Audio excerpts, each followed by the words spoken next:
The crystal paperweight left Victoria Harrington's hand before she even decided to throw it. It hit the mirror behind her desk, and the whole thing exploded. 48th floor. 8 in the morning. Not a single person in that building would have dared walk through that door. Ryan Mitchell walked through that door. He saw everything he wasn't supposed to see. And instead of running, instead of lying, he turned his back, pressed his face toward the wall, and said in the quietest, steadiest voice she had ever heard from a man standing in her office, "I thought you were hurt." 3 seconds of silence. Then the most powerful woman in New York City whispered 4 words that would destroy every wall she'd spent years building. "Take me on a real date. Drop your city below. I want to see how far this story travels. Subscribe and hit the bell. Let's go." Ryan Mitchell's alarm went off at 4:47 in the morning. Not 4:45. Not 5 o'clock.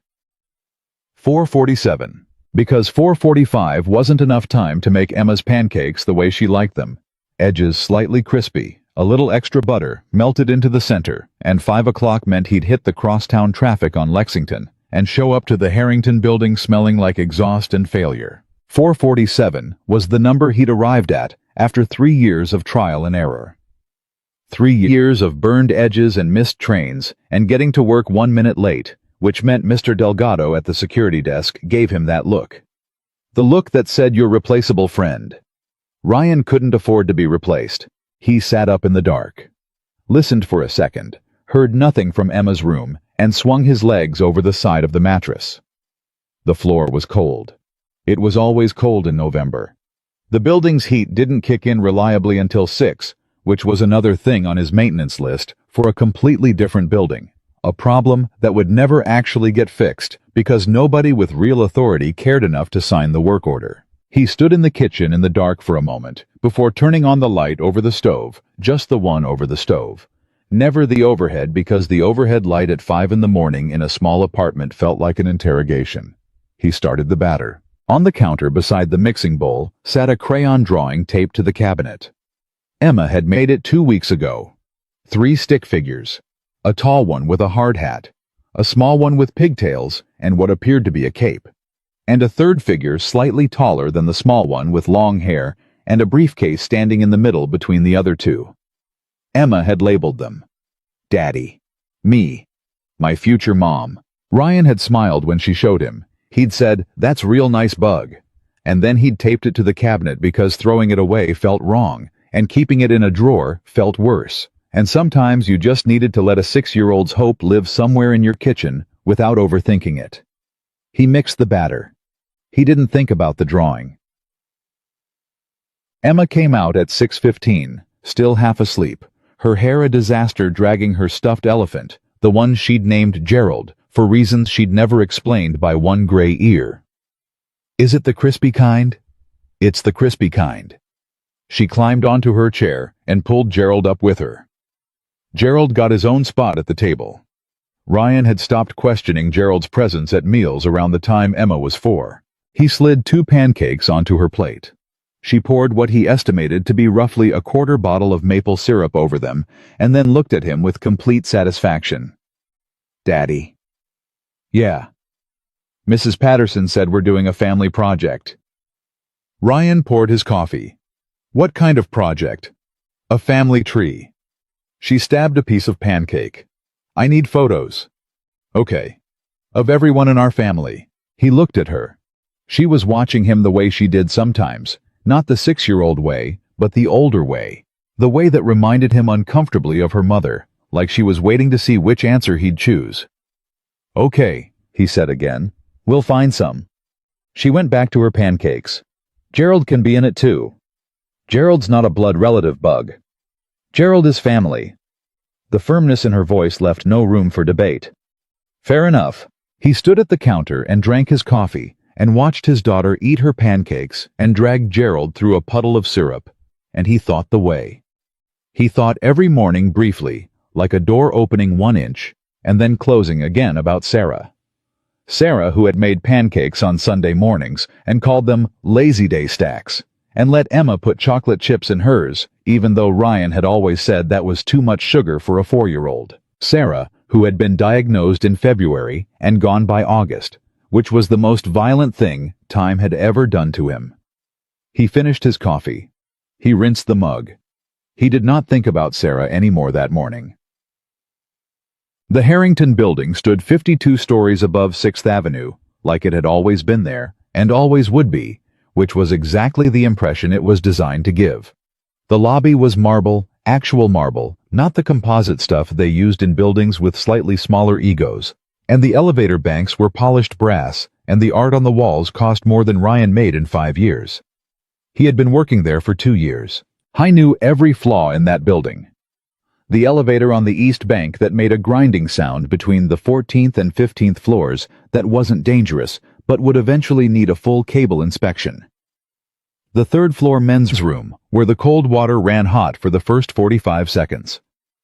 The emergency exit on the 41st floor that had a slight warp in the frame, so it never closed flush, which meant it triggered the alarm system twice a month and required Ryan to file a false alarm incident report with building management. He knew which conference rooms had bad acoustics and which ones had that subtle flicker in the LED panels that gave people headaches after 3 hours. He knew that the CEO's private bathroom on the 48th floor had a soap dispenser that needed replacing. He'd put in the request 4 months ago. It still hadn't been approved, which meant whoever approved soap dispensers on the 48th floor was either very busy or very indifferent. He had never spoken to Victoria Harrington directly. He had seen her, of course. Everyone in the building had seen her. She moved through the lobby and the halls and the elevator banks, like weather, like something that had its own pressure system that changed the temperature of a room when it entered. Not because she was loud or dramatic. The opposite. She was quiet in the way that very powerful things are quiet. Controlled. She wore charcoal and navy, and occasionally a deep burgundy. Her heels clicked with a precision that suggested she had decided at some point to make that sound intentional. Her hair was always the same dark pulled back, not a strand out of place. Ryan had been told by Marcus, the day porter who had worked the building for 11 years and considered himself its unofficial historian, that she arrived every morning by 7:15 and left never before 9 at night. She eat dinner at her desk, Ryan had asked. She eat dinner at her desk, she take calls at her desk, she probably sleep at her desk, Marcus said. Woman runs a $3 billion company. She ain't going home to watch Netflix. Ryan had filed that away alongside the east elevator and the warped fire door. Useful information, not personal. He kept things in categories. It helped. The morning it happened was a Tuesday. Ryan remembered it was a Tuesday because Tuesdays were when he did his 48th floor walkthrough, checking the HVAC vents, the emergency lighting, the water pressure in the executive bathroom suite. He'd done it enough times that he moved through it automatically, mechanically, his mind half on the work and half on the fact that Emma had a school thing Thursday night that he needed to arrange coverage for. I was on the service corridor of the 48th floor at 8:14 when he heard it. The sound was, he would think about this later. The way you think about the specific detail that changes everything. The sound was wrong for that building. Not an alarm, not a mechanical failure, not the groaning of the elevator cables. It was a crash. A personal crash. The sound of something thrown with human force, with human feeling against something hard. He stood still for 1 second in the service corridor. Then he heard what he was almost certain was a second sound. A sharp gasp.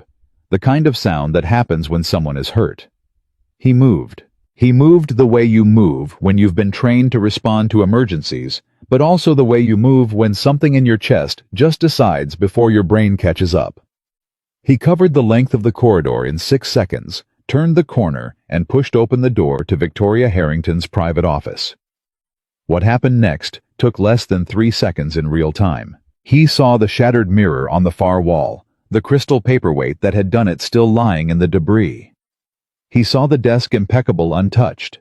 He saw the expensive coffee from the executive service cart pooled across the corner of the desk and dripping onto the floor. And he saw Victoria Harrington. She was standing near the window. She had changed, or she was in the process of changing her ruined jacket, discarded her blouse, partially unbuttoned, because the coffee had soaked through and she had gone completely still at the sound of the door. Ryan stopped. He turned away in the same motion so fast, It was almost one continuous movement. Door open, intake of breath, turn, face the wall. The silence in the room was absolute. It lasted 4 seconds. He counted them. "I'm sorry," he said to the wall. His voice was steady. He was proud of that. "I heard a crash. I thought someone was hurt." He heard her move. The small controlled sounds of someone reassembling themselves. "You should have knocked." "You're right. I should have. I'm sorry." Another silence. Shorter this time. "Are you going to turn around?" "Not until you tell me to." He heard something, not quite a sound, more the absence of sound. The way a room changes when someone in it does something unexpected with their face. He couldn't see it. He would not have been able to name it. But he felt the quality of the silence shift. "You can turn around." He turned around. She had buttoned her blouse. She was standing beside her desk, one hand flat on the surface, looking at him with an expression he couldn't read. She was close to his height, helped by the heels, and her eyes were a dark gray that he somehow hadn't expected, hadn't ever noticed in all the times he'd seen her from a distance. She was looking at him like he was a problem she was calculating. "You're Mitchell," she said. "Maintenance supervisor." "Yes. You've been in this building for 2 years. He hadn't expected her to know that. "Yes. And in 2 years, you've put in 43 work orders, of which 31 have been approved, 8 are pending, and 4 were denied." She said it the way she probably said revenue figures. Flat. Exact. The 4 that were denied included a full cable inspection for the east elevator, a structural assessment of the 41st floor fire exit frame, and a soap dispenser replacement for this floor's executive bathroom. Ryan blinked. "You know about the soap dispenser. I know about everything in this building." Something moved through her eyes. "I denied the soap dispenser myself. The vendor the building uses charges $400 for a commercial dispenser replacement. I was going to source an alternative. I forgot. It's been 4 months. I'm aware." A pause. "I'll approve it today." He looked at her. She looked at him. The broken mirror glittered between them on the far wall. "The cable inspection," he said. "For the east elevator. Is it urgent?" "Not yet. It will be." She studied him for another moment. "I'll look at it." He nodded. He should have left. He knew he should have left. He had walked in on the CEO of a $3 billion company in a private moment, and the professional thing. The smart thing was to apologize again, back out, and close the door behind him. He didn't leave. "Are you hurt?" he asked. She blinked. It was a small blink, barely visible, but he caught it. Like the question had arrived from a direction she hadn't been covering. "The crash," he clarified. "And I heard what sounded like you might have been hurt." "I'm not hurt." "Okay. I spilled coffee. I was—" She stopped. She looked at the shattered mirror. Something crossed her face, not vulnerability exactly, but the ghost of it. The shape vulnerability leaves behind when someone has spent years making sure it never actually shows. "I was frustrated." "Okay," he said again. He said it the way he said it to Emma sometimes when she'd had a bad day and didn't want to explain it, just okay, which meant, "I'm not going to push, I'm just going to be here." Victoria Harrington looked at him sharply, like she'd heard that too. Like she understood exactly what he was offering and didn't know what to do with it. "You should go," she said. "You have a walkthrough to finish." "I do." He moved towards the door, stopped. "The mirror. I can have someone up here to replace it by end of day." "Fine." He put his hand on the door. "Mitchell." He turned. She was standing exactly where she'd been, one hand still flat on the desk. Her expression was composed again, professional. The armor was back in place.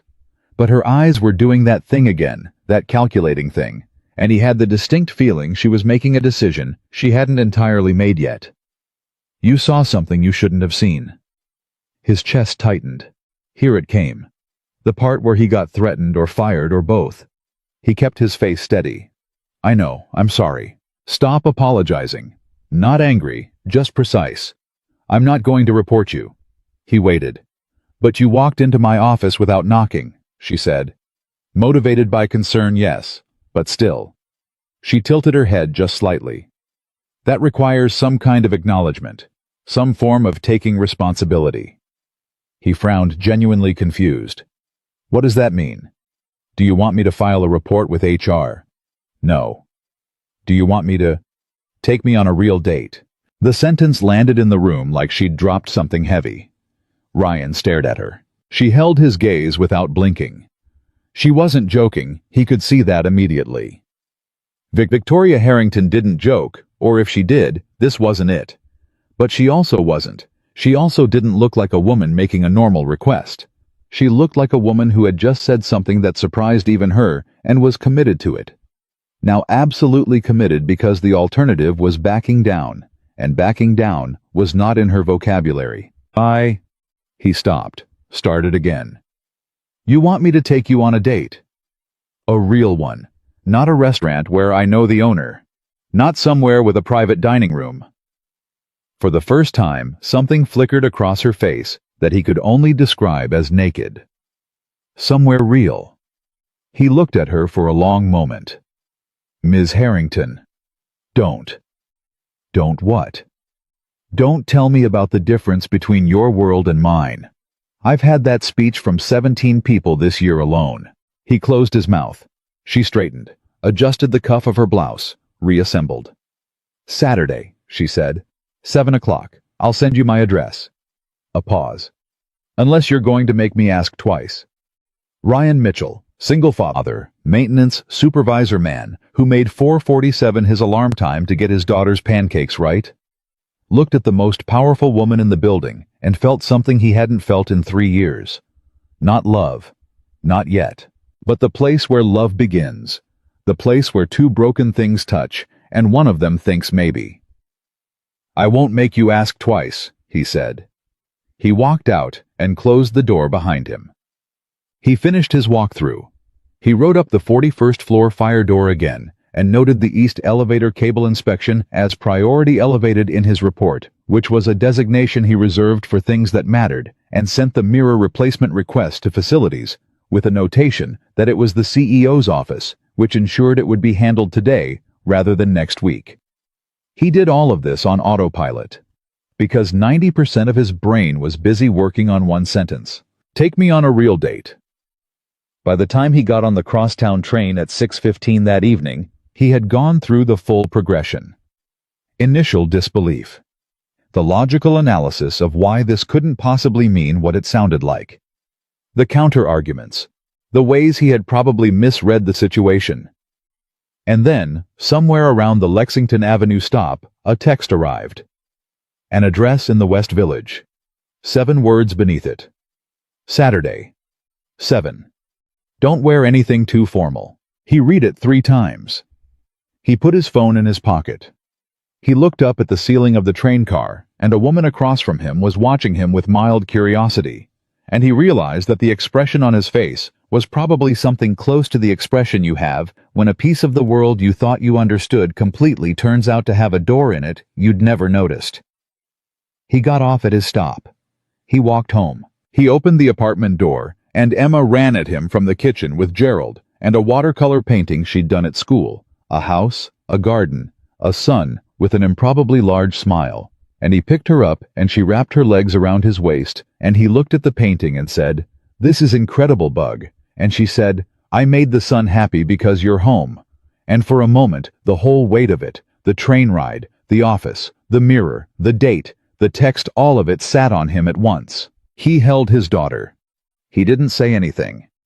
Sometimes the world gives you something you don't know what to do with, and the only honest response is to stand still and hold on to what you already know is real. I didn't tell anyone. He almost told Marcus Thursday morning. Marcus was at his station in the lobby when Ryan came through, and Marcus looked at him with the instincts of a man who had been reading people in a lobby for 11 years and said, "You look different." "I look the same." "You look like a man who got news he hasn't decided is good or bad yet." Ryan kept walking. "Good morning, Marcus." "I'm right, though." Ryan pushed the stairwell door open. "You're always right, Marcus." I took the stairs to the third floor because the elevator thing was real to him. Not a phobia, just a professional discomfort with riding in machines. He was responsible for maintaining, and he spent the morning replacing a faulty HVAC filter on 12 and recalibrating the temperature sensors on 17 and filling out the incident report for the 41st floor fire door that he had now filed 7 times, and that was beginning to feel like the maintenance equivalent of screaming into the void. He didn't see Victoria. He didn't expect to. But at 2:13 in the afternoon, his work radio crackled, not the PA system, his personal channel, and the facilities coordinator's voice said, "Mitchell, East Elevator Cable Inspection is approved. Full assessment end of month." He stopped what he was doing. 4 months of pending. Approved in 36 hours. He keyed the radio. "Copy that. I'll schedule the crew." He put the radio back on his belt. He went back to work. But something had loosened in his chest. Not the date thing. Not even that, but something older.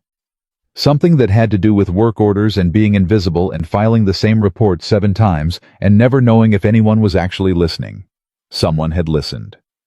Saturday arrived, the way Saturdays do, when you've been dreading and anticipating something simultaneously too fast and somehow also endless.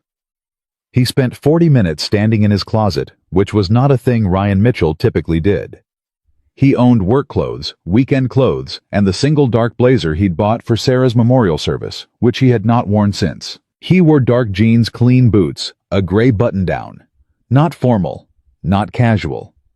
He looked at himself in the bathroom mirror, the one mirror in the apartment. A practical thing, not a statement. And Emma appeared in the doorway behind him. "You look nice, Daddy." "I look like me." "You look like you, but better." She studied him. "Where are you going?" "I told you. Dinner with a friend." "Is it a lady friend?" He looked at her reflection. "Why would you ask that?" "You smell different. I put on aftershave." "You never put on aftershave for Marcus." He turned around and crouched down to her level, and she was wearing the expression she'd inherited from her mother, the one that was 6 years old and also somehow 100, the one that saw entirely too much and felt no obligation to pretend otherwise. "It's dinner," he said, "with a friend. Mrs. Callahan is going to be here at 6:30, and I'll be back before you wake up tomorrow. You'll check on me when you get home, always." She thought about this. She looked at Gerald as if consulting him. Gerald apparently had nothing to add. "Okay," she said. "But Daddy." "Yeah. If she's nice, you should let her be nice." She said it simply the way 6-year-olds say true things without the self-consciousness that makes adults bury the truth under qualifications. "You don't have to be careful forever." He looked at his daughter for a long moment. "Go watch your show," he said. His voice came out rough on the edges. "Mrs. Callahan will be here soon." Emma took Gerald and went back down the hall. Ryan stood in the bathroom doorway for another moment, looking at nothing in particular. "You don't have to be careful forever." He grabbed his jacket and went to meet the most terrifying woman in New York City for a date she'd requested, and he had no business accepting and was going to anyway. The address was a brownstone on Jane Street. He'd expected a doorman building, a high-rise with security cameras, and a lobby that looked like a hotel lobby. He'd expected something that announced wealth the way the Harrington Building announced it, overtly architecturally, without apology. The brownstone was beautiful, but it was quiet beautiful. The kind of building that had been there for a long time and intended to stay. The stoop had a small iron railing worn smooth at the top. There were window boxes November bare, but the soil looked cared for, like something would grow there in spring if someone remembered to tend it. He stood on the sidewalk for a moment and then went up the steps and rang the bell. He heard footsteps from inside. The door opened, and Ryan Mitchell, who had been prepared for Victoria Harrington, the CEO, the charcoal suits, the pulled-back hair, the $200 shoes, was not prepared for the woman who opened the door. She was wearing dark jeans and a simple cream sweater. Her hair was down. Just down. He'd never seen it down. He hadn't realized from a distance from the lobby from the 48th floor that it fell past her shoulders in a way that made her look like a person instead of a force of nature. She was also, and he recognized this, only because he knew what nervous looked like on people who had spent their whole life learning to hide it. She was also nervous. "You found it," she said. "I followed the address." "My previous address was on the Upper East Side." She stepped back to let him in. "I moved here 4 years ago." "Why?" She looked at him as he came through the door. "Because it felt like somewhere a real person would live." He looked around. The inside was warm. That was the word that arrived first, and he didn't have a better one. Books, actual books on actual shelves. A kitchen visible through an archway, small and functional and used-looking. A couch that had clearly been sat on by someone who sat on couches. A small painting on the wall. Abstract dark blues and greens, the kind of thing you bought because you loved it, not because it matched. "I didn't know what to expect," he admitted. "Neither did I." She picked up her jacket from the back of a chair. "I haven't done this in a while." "Done what?" "Let someone in the door." She put the jacket on. Literally and otherwise. He looked at her. She looked at him. Neither of them said the obvious thing, which was that this was probably a terrible idea for both of them, for completely different reasons that somehow pointed in the same direction. "I know a place," he said. "On Bleecker. It's not good." I haven't finished the sentence. "If you were going to say it's not fancy, that's good. If you were going to say it's not much, that's also good." She buttoned her jacket. "I've had fancy. Fancy is not what I asked for." He held the door open. She walked through it. And something in him, the part that had been maintaining a careful, necessary distance from everything that felt like hope, shifted.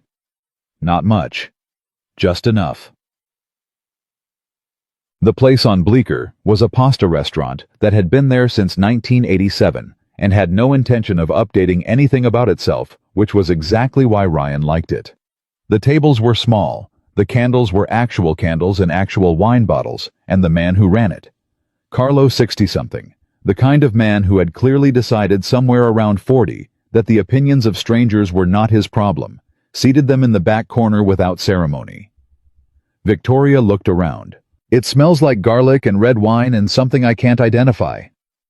"Oregano, Carlo's mother's recipe." "You've been here before."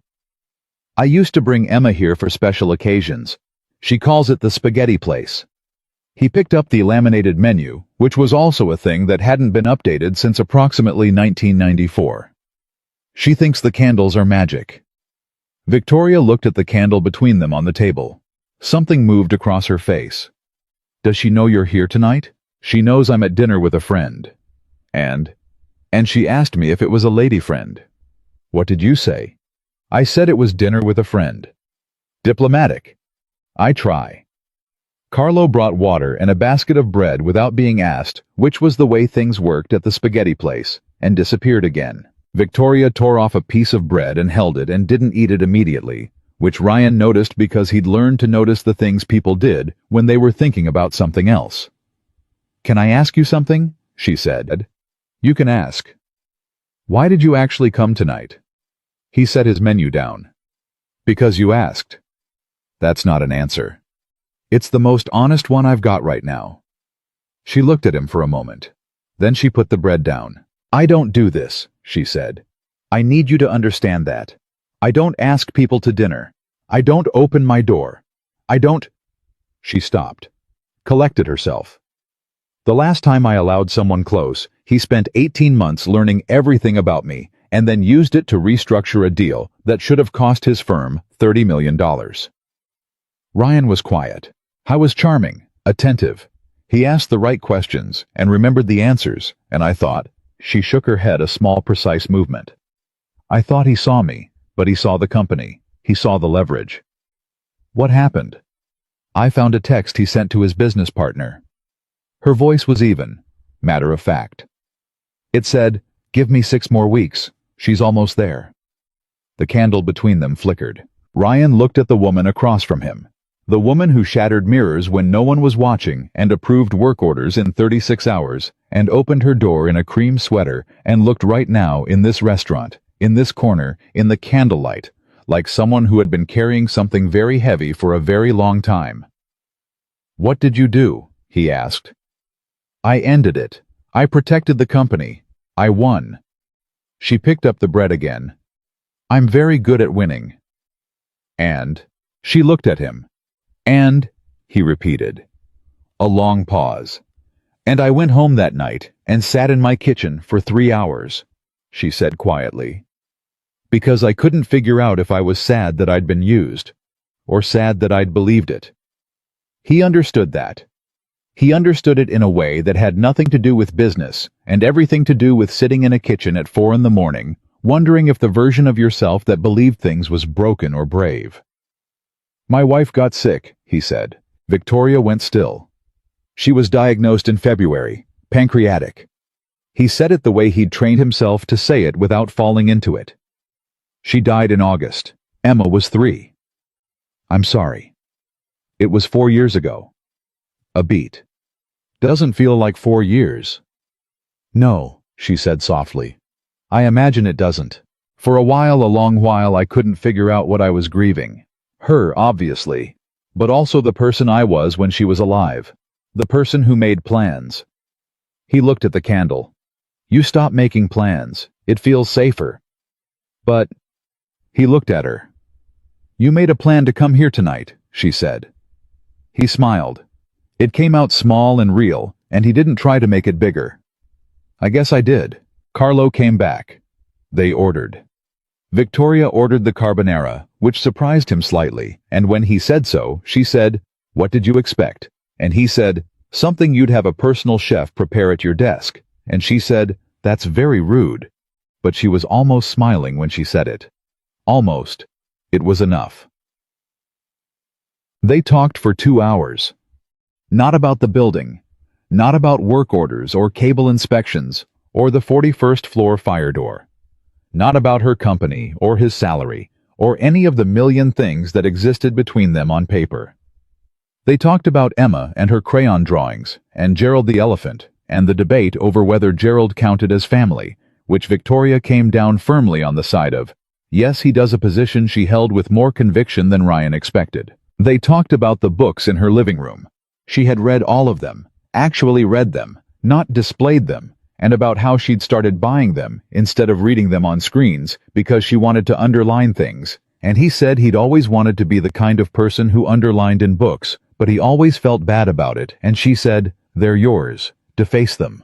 They talked about her mother, who had built the company from 40 employees to 400 before handing it to Victoria, and who had died 2 years ago, and who Victoria described as the most difficult and extraordinary person I have ever known. And Ryan said, "That's the best thing you can say about someone." And Victoria was quiet for a moment, and then said, "Yes, I think it might be." They talked about the particular loneliness of being surrounded by people who needed things from you. They didn't talk about what this was. Neither of them was ready for that. When Carlo brought the check, they both reached for it. Victoria was faster. Ryan gave her a look. "You asked me," he said. "I pay my own?" "You asked me," he repeated. "That makes it my date." She held the leather folder. He looked at her. She put it down. He picked it up, looked at the total, and with a maintenance supervisor's precision calculated that it was going to require some adjustment to next week's grocery budget, and made the adjustment, and handed Carlo his card without expression. Victoria watched him. "That was unnecessary," she said quietly. Not challenging, just watching. "Probably. You don't have to." "I know." He looked at her. "I wanted to."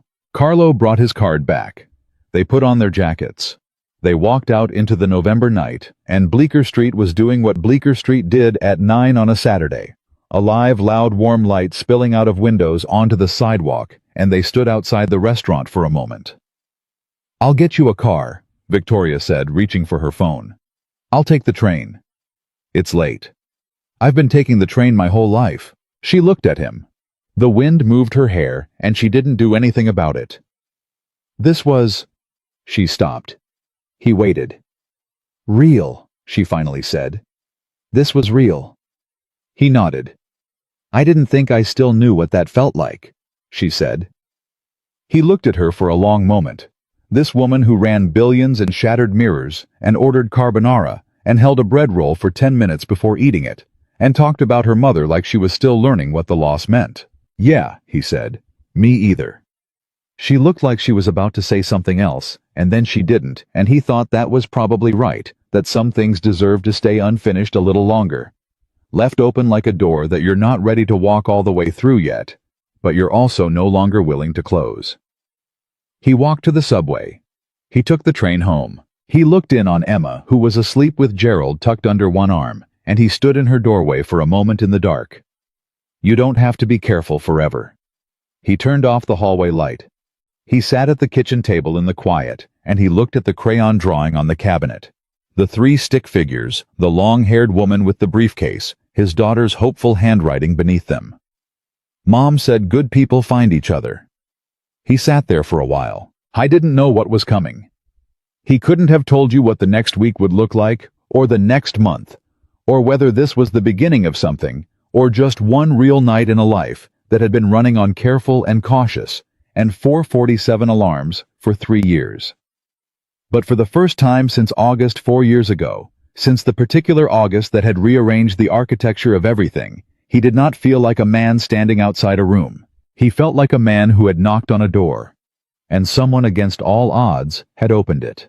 Monday arrived the way Mondays always did, without mercy. Ryan was on the 14th floor by 7:40, replacing a failing ballast in the ceiling panel above the copy room when his phone buzzed. He almost didn't look at it. He had a rule about phones during work hours, a rule he'd made for himself 2 years ago, around the same time he'd made the rule about not mixing emotions with responsibility, and the rule about never eating lunch at his desk, and the rule about calling Emma every day at 3:15 when school let out before she went to the aftercare room. Rules were how he stayed upright. He looked at the phone. A text. No name she hadn't texted him before Saturday, and he hadn't thought to save the number from her first message, which meant it showed up as 11 digits and nothing else. But he knew whose 11 digits those were. How's the East elevator? He stared at it for a moment. He typed back, still grinding between 14 and 15. Cruise scheduled for the 28th. 3 minutes passed. Good. That was it. That was the whole conversation. He put the phone back in his pocket and went back to the ballast and told himself it meant nothing, which was partially true, and also told himself it meant something which was entirely true and significantly more inconvenient. He finished the ballast. He moved on to 17. He did not think about the text. He thought about the text constantly. I didn't see her on Monday. He didn't see her on Tuesday, which was his 48th floor walkthrough day, and he moved through the executive suite with the particular careful neutrality of a man who is very aware that he is trying to appear as though he is not looking for someone, which is its own kind of looking. The mirror had been replaced. He noticed that immediately, not because mirrors were part of his maintenance rounds, but because he noticed, and that was the problem. He finished the walkthrough in 32 minutes, which was 4 minutes faster than usual, and he took the service elevator down and ran into Marcus in the lobby, who looked at him the way Marcus always looked at him when something was happening. You're moving fast. I'm working. You're always working. Today you're working fast. Marcus leaned on his station. 48th floor walkthrough. Routine. Uh-huh. Ryan kept walking. You know she approved the East elevator inspection, Marcus called after him. Ryan stopped, turned. Facilities sent the paperwork through this morning. Full crew authorization. Marcus tilted his head. 4 months pending. Approved in what, 3 days? A pause. Interesting timing. Someone finally read the report. Someone finally read your report. Marcus smiled. Not a big smile. The kind of smile that knew things. You have a good evening, Mitchell. Ryan went through the stairwell door. He stood in the stairwell for a moment alone in the particular echoey quiet of an empty stairwell in a 52-story building, and he breathed. He was a maintenance supervisor. She was the CEO. He had a daughter who named her Elephant Gerald, and drew family portraits with 3 people in them, and said things like, "You don't have to be careful forever," and meant them with the whole unguarded weight of 6 years old. He had a grocery budget he'd had to adjust to cover a dinner on Bleecker Street.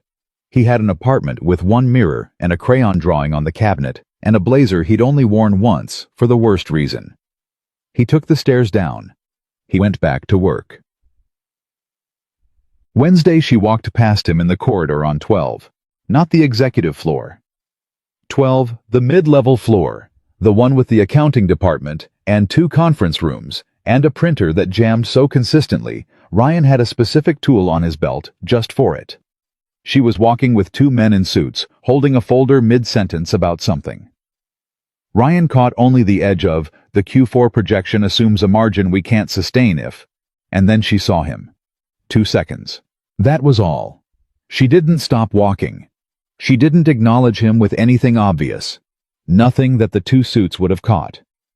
But she looked at him.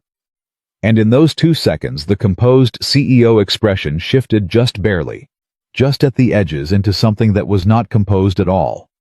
Something that was for exactly 2 seconds, just a person who recognized another person and felt something about it. Then it was gone. She turned back to the suits. If the London office doesn't close the Alderton contract by December. And she was around the corner. Ryan stood in front of the jammed printer. He cleared the jam. He reset the tray. He stood there for a second longer than he needed to. Then he went on to the next call. Thursday afternoon. His phone buzzed again.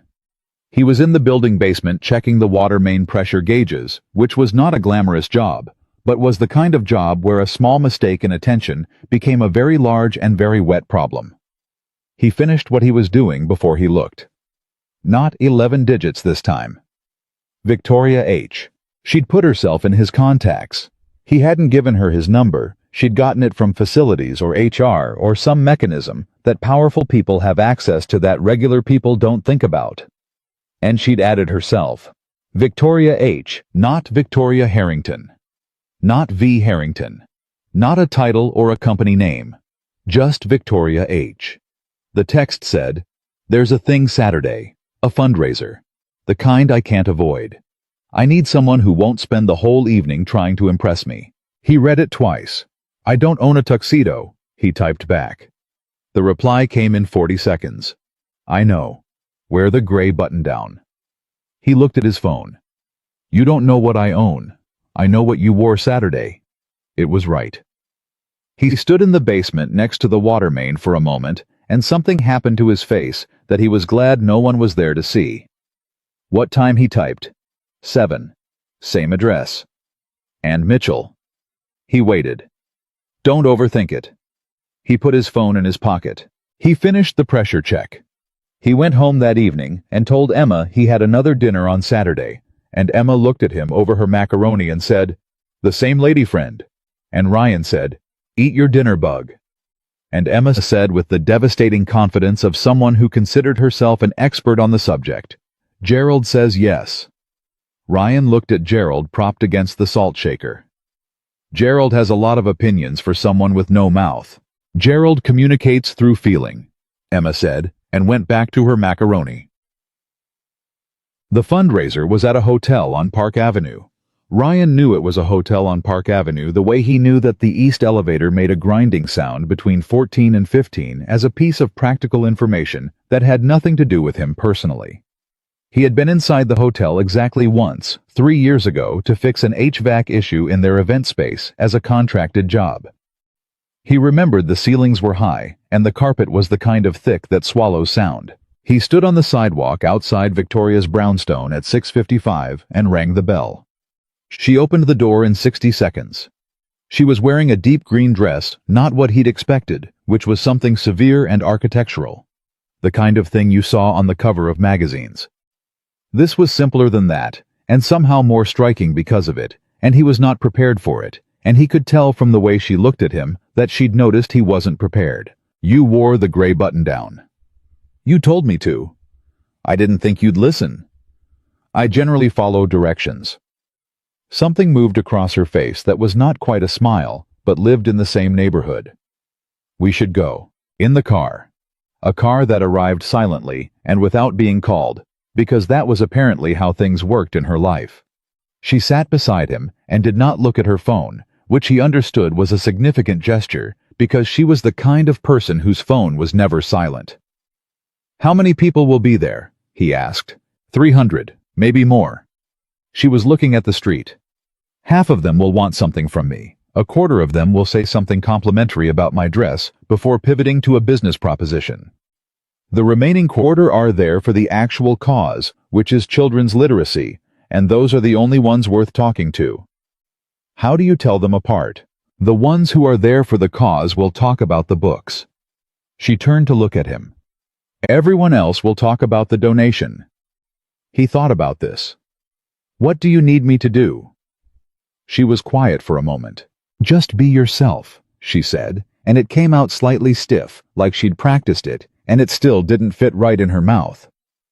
I've spent years bringing people to these events who were performing, who were trying to be impressive. A pause. I don't want someone impressive. I want someone real. He looked at her. I'm a maintenance supervisor from the Bronx who has never been to a fundraiser on Park Avenue. I know. That's what real looks like. I know, she said again. And this time, there was no stiffness in it at all. The hotel lobby was everything Ryan had remembered. Tall ceilings, thick carpet, the kind of lighting that made everyone look like they'd been curated. The event space was already full when they arrived, and the sound that hit them at the door was the sound of 300 people performing their best versions of themselves. Ryan felt it immediately. The shift in the room when Victoria entered a kind of pressure wave, subtle but real the way attention moves toward power without anyone deciding to move it. People looked. Some tried not to. Most failed. And then they looked at him. He was used to being invisible. He was not used to being the thing standing next to something everyone was watching. It was its own kind of exposure being seen, because of proximity, being noticed, because of association being assessed, with 100 small rapid calculations. He could feel even if he couldn't name them. He kept his posture straight and his face easy, and stayed half a step behind her right shoulder, because that felt natural, and because it meant he could watch the room while she was working it. She was extraordinary at it. He watched her move through those first 20 minutes, like someone who had spent so long mastering a performance that the performance had become its own truth. She knew people's names. She remembered specifics. A daughter's graduation, a recently completed merger, a charity project in its third year. She delivered each piece of recalled information with precision and warmth and absolute control. And then, a man in his 60s, silver-haired, the kind of handsome that money and time had polished into something formidable, put his hand on her arm and said her name in a way that made the back of Ryan's neck tighten. Victoria, you look extraordinary. Arthur. She didn't remove his hand from her arm. She also didn't encourage it. I didn't know you were attending. I make it a point to attend anything you're involved in. He smiled the smile of a man who had never been told no and found the possibility theoretical. And who is this? He looked at Ryan, the way people look at things they're deciding whether to bother with. Victoria's voice was even. Ryan Mitchell. Arthur extended his hand. Ryan shook it. Arthur's grip was the practiced grip of a man who used handshakes as information firm testing assessing. Ryan's grip was the grip of someone who had been using his hands to work for 20 years. It was not a performance. It was just his hand. Arthur recalibrated slightly. And what do you do, Ryan? There it was. Ryan had thought about this moment, not obsessively, but with the pragmatic attention he gave to problems that required preparation. He'd gone through the options. I work in building maintenance. I'm a facilities supervisor. I work in the same building as Victoria. He thought about Emma saying you don't have to be careful forever. I keep the Harrington building running, he said. Simple. Steady. Elevators, infrastructure systems. If something breaks at 2 in the morning, I'm the person Victoria calls. It was true, all of it.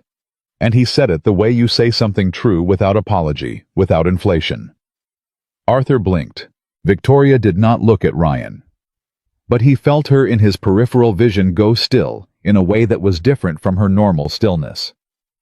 Ah. Arthur recovered quickly, people like Arthur always did. Vital work, the kind that keeps everything else possible. He said it the way you say something you've decided to be gracious about. Victoria, we should speak this week. The Alderton situation. My office can schedule something, Victoria said. Enjoy the evening, Arthur. She moved, and Ryan moved with her. And behind them, Arthur was still smiling the smile of a man who had been redirected very professionally and knew it. They were 10 feet away before she spoke. Alderton situation. You mentioned it Wednesday, on 12. He paused. In the corridor. She turned to look at him. You heard that. I was fixing a printer. I didn't see you. I was behind the printer. A beat. I'm usually behind something. She looked at him for a moment. This look she had that he was starting to recognize where she was processing something faster than most people could generate it. You handled that well. I told the truth. Most people in your position would have either been embarrassed or tried to exaggerate. I know what I do, he said. I don't need to make it something it isn't. She held his gaze. Then someone else approached her from the left, and the moment broke, and she was back in the room, back in the performance, and he went back to his half-step behind her right shoulder and watched. 40 minutes later, he found her. Not the CEO version, he found the real one. She was standing near the back of the room, slightly apart, holding a glass she hadn't touched in the 20 minutes since a waiter had put it in her hand. She was looking at a display along the wall, photographs of the literacy program children in classrooms, before and after reading assessments, faces that were 7 years old, and concentrating very hard on words on a page. He came and stood beside her. Neither of them said anything for a moment. This is what the money is for, she said. I know. 300 people in this room. Maybe 60 of them actually thought about that before they wrote the check. She looked at a photo, a girl maybe Emma's age, holding up a book with both hands, like she'd caught something. My mother started supporting this organization 15 years ago. Before the company was what it is now, when writing a check to them meant something real, not just a tax line. She sounded like someone who paid attention. She paid attention to everything that mattered, and nothing that didn't. A pause. She would have liked you. He looked at her. She had no patience for performance, Victoria said. She could tell in 30 seconds if someone was real. She would have decided about you in 30 seconds. She was still looking at the photographs. She would have decided in your favor. You sure about that? She always liked the people I brought home who made me nervous. He let that land where it landed. Do I make you nervous? She turned and looked at him. Yes, she said. Not like an admission, like a fact she'd finished deciding to acknowledge. You make me nervous in a way that doesn't feel like danger, and that's exactly what makes it terrifying. He held that. Around them, 300 people performed their best versions of themselves in thick carpet and curated lighting. He said, I make myself nervous too, in case that helps. It didn't make her laugh, but it did something, loosened something somewhere around her eyes. It helps a little, she said. They left at 9:30. Not because the event was over, but because Victoria said in the car on the way back to Jane Street, I've given 300 people enough of my evening. And Ryan understood that was probably the most honest sentence she'd said all night, so he didn't argue. She asked the driver to take the long way. Ryan noticed, but didn't say anything about it. The man from earlier, he said. Arthur. He's the former fiancé. The silence was short, but specific. Who told you? Nobody told me. The way he touched your arm.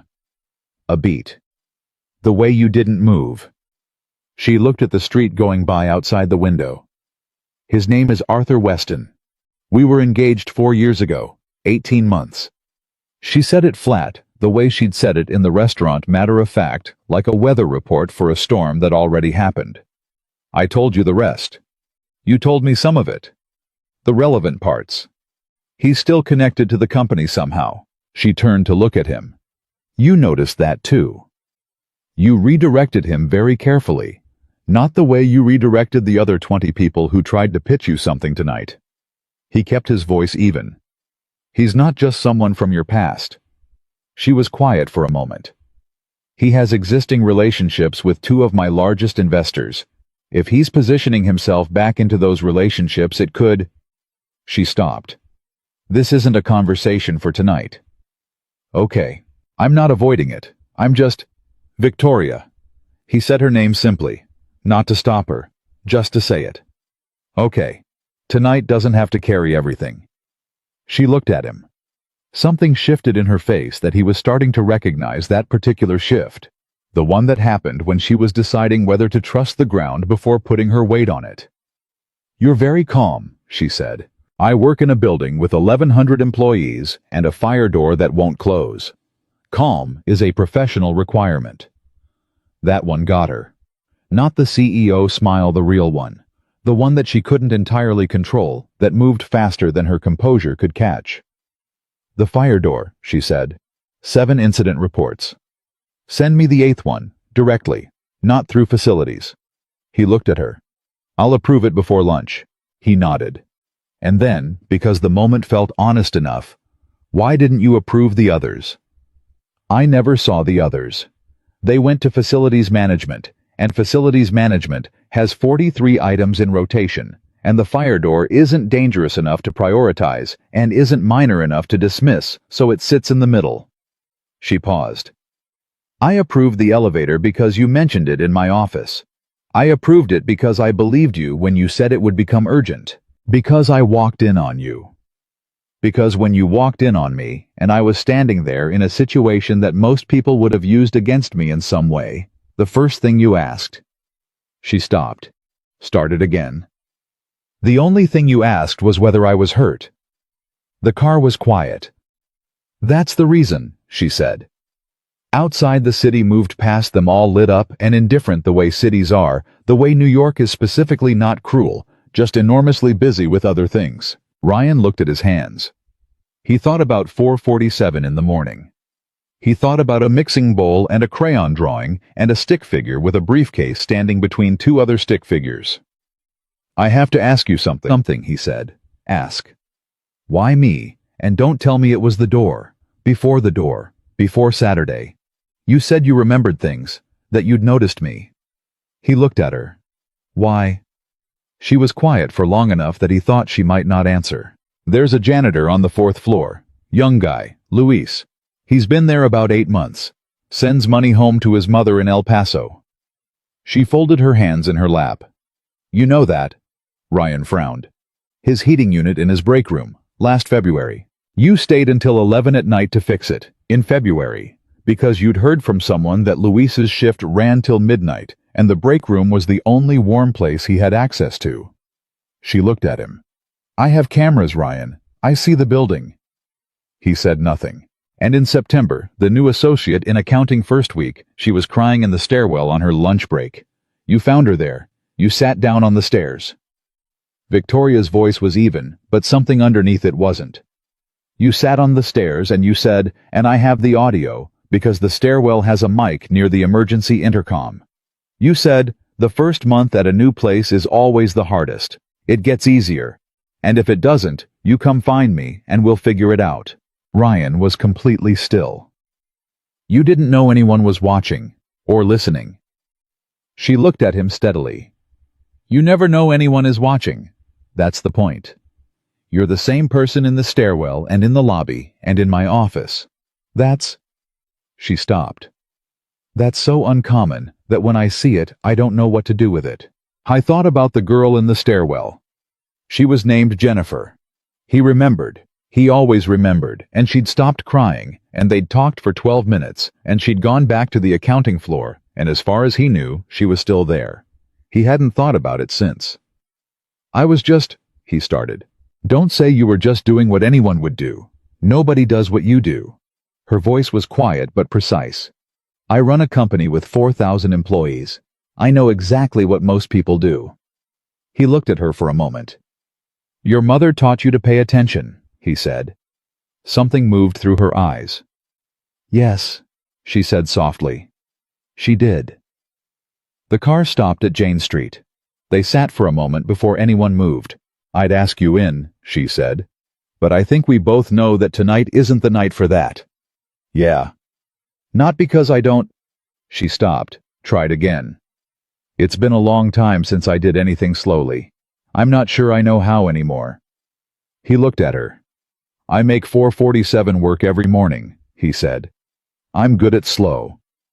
She looked at him, this long, specific look, the kind that costs something. Saturday, she said. Yeah. No fundraiser. Nowhere with 300 people. She opened the car door. The November air came in. Somewhere real again. I'll find somewhere. She got out. She turned back, one hand on the car door. Ryan. Yeah. The girl in the stairwell, Jennifer. A pause. She's been promoted. I signed the paperwork this week. She's good. He didn't say anything. I thought you should know, Victoria said, since you helped. She closed the door. He watched her go up the stoop steps. She didn't look back, and he knew by now that was just who she was, that she moved forward and didn't look back. That it was probably one of the reasons she'd survived the things she'd survived, and the door opened, and she was inside. The car pulled away. Ryan sat in the back and looked out at the city, and thought about a girl named Jennifer, who'd cried in a stairwell in September and was now promoted in December, and about a boy named Luis with a warm break room, and about his daughter's drawing on the cabinet, and about a woman who watched an entire building for years and decided that what she saw in him was worth the risk of asking. He thought about slow. He thought about 4:47. I thought that maybe the rules he'd built to stay upright were starting to have doors in them. He hadn't noticed before. And maybe he thought that wasn't something to be careful about. Maybe that was just what it looked like when something started to be real. The third Saturday was different from the first two. Not worse. Not better. Just different in the way that things get different when they start to become real. When the careful, negotiated distance between two people begins to close, and closing feels like both relief and exposure at the same time. Ryan had found a place in Brooklyn. Not a restaurant anyone wrote about in magazines. A diner, technically. Though that word didn't fully capture it. It had been in the same family for 30 years, and the woman who ran it. Donna was 71 years old, and had opinions about eggs that she would share with you whether or not you had asked. The coffee came in mugs the size of small bowls. The booths had that particular vinyl that was cold when you first sat down and warm within a minute, which Ryan had always thought was a small but honest metaphor for most things worth having. He'd brought Emma there twice. Both times Donna had called her sweetheart and given her extra home fries without being asked, and Emma had decided Donna was one of the great humans of the modern era. He took Victoria there on the third Saturday. She looked at the menu, laminated hand-typed with a photograph of Donna's late husband in the top corner that Ryan had never asked about but always noticed, and then she set it down and looked across the table at him. You're testing me, she said. I'm feeding you. You're seeing how I handle real. I thought you asked for real. I did. She picked the menu back up. I'm not complaining. Donna came over with coffee before they could ask for it. Set the mugs down. Looked at Victoria for about 3 seconds, with the particular assessment of a woman who had seen everything come through her diner for 30 years, and then looked at Ryan. She's different, Donna said. Donna, different is good. Different from what you've been carrying around. She pulled out her notepad. What are we having? Victoria ordered eggs and toast, which surprised Ryan in the same way the carbonara had surprised him. He kept expecting her to order something that announced who she was, and she kept ordering things that had nothing to prove. When Donna left, Victoria wrapped both hands around the large mug and looked at him. Tell me something about Sarah. He went still. Not uncomfortable still. Just the still of someone who hadn't been asked that directly in a long time. Most people didn't ask. Most people talked around it, approached it sideways, offered condolences that were really a way of closing the subject before it opened. What do you want to know? Anything, whatever you want to tell me. He thought about it. He took a drink of coffee. She was funnier than me, he said. Significantly funnier. She had this: she could take any situation, any terrible day, and find the one angle on it that made it absurd instead of awful. Emma has it too, that same instinct. He looked at the mug. I used to think it was a skill you learned. Now I think some people are just wired that way. Victoria listened. She didn't fill the silence he left. She would have had opinions about Gerald, he said. The elephant. She would have had an entire inner life constructed for Gerald. Names of Gerald's relatives. Gerald's backstory. Emma gets that from her. He looked up. I get the 4:47 alarm. What would she think about? Victoria stopped, started more carefully. About this. He met her eyes. She would have said I waited long enough. He said it steadily. She made me promise near the end that I wouldn't make Emma grow up watching her father choose to be alone. His voice stayed even, but it cost him something. I didn't take that seriously for a long time. It felt like something you promise someone because they're asking. And then one day, Emma drew 3 stick figures on a piece of paper, and I realized I'd been treating a promise like a suggestion. Victoria's hands were still around the mug. She sounds like someone who knew you well. Better than I knew myself. That's the thing about losing someone like that. You lose the person, but you also lose the most accurate mirror you had. He looked at her. You stopped seeing yourself clearly for a while. How long is a while? 4 years, apparently. Something moved through her eyes. That was not pity. He was glad it wasn't pity. He couldn't have handled pity, but something closer to recognition. The specific recognition of someone who understood what it meant to lose your mirror and spend years navigating without it. Donna came back with their food, set it down, looked at them both, said, "Good," as though she'd confirmed something, and walked away. Victoria looked at her eggs. My father left when I was 9, she said. He didn't die. He just chose to be somewhere else. She picked up her fork. My mother never spoke badly about him. She never spoke about him at all, really. She just worked, built the company, made sure I had everything I needed. A pause. Everything except an answer to the question I spent 20 years not asking out loud. Which was, whether there was something about us, about me, that made it easy to leave. He put his fork down. Victoria. I know it wasn't logical. I know a 9-year-old isn't responsible for Victoria. He said it again, not louder, just more directly. You were 9. She looked up at him. Yeah, she said quietly. I was 9. They held each other's gaze across the table in Donna's diner, with eggs getting slightly cold between them and the sound of the coffee maker, and someone's radio from the kitchen, playing something neither of them could fully make out. And Ryan understood with the particular clarity you get when 2 broken things are in the same room long enough that what he was looking at was not a CEO or a billionaire or the most powerful woman in the Harrington building. I was looking at a 9-year-old girl who had never gotten a sufficient answer. And he thought about Emma. He thought about what Emma would carry if he disappeared, what shape it would leave. He picked his fork back up. Your mother built something extraordinary, he said. And she built it while raising someone extraordinary. That's not a woman who had something wrong with her. That's a woman who decided the answer to one person's failure was to make something permanent. He looked at her steadily. You're the permanent thing she made.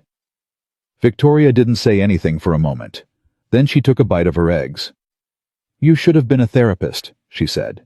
I should have been a lot of things. Ended up being pretty good at maintenance. You maintain more than buildings. He let that sit between them. Outside, Brooklyn went about its Saturday business, indifferent and alive, and inside Donna's diner. 2 people who had been careful for a very long time ate eggs and toast and talked like they were allowed to, which was new enough for both of them, that they were still learning the edges of it. It was the following Tuesday when Arthur Weston's name came up again. Not from Victoria. From Marcus.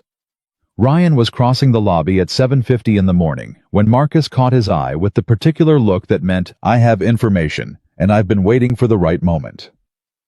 Ryan slowed without stopping, and Marcus fell into step beside him for a few feet, which was a thing Marcus occasionally did when something was worth saying quietly. Man came in yesterday evening, after hours. Weston. You know the name? Ryan kept his face easy. I know it. He wasn't on the evening visitor log. He came in through the parking structure with a credentials badge, an old one from when he had a consultancy arrangement with the company. Marcus's voice was low and even. That arrangement ended 14 months ago. The badge should have been deactivated. Ryan stopped walking. Should have been. It was not. Marcus looked at him. I flagged it to building security this morning, but I thought you should know. Which floor? He badged into the 42nd floor. Investor Relations. Investor Relations. Ryan turned that over. Victoria had said Arthur had relationships with two of her largest investors. Investor Relations on the 42nd floor was exactly where those relationships would be managed, maintained, leveraged. Did he meet with anyone? I don't have visibility into the meetings. I have the badge log. A pause.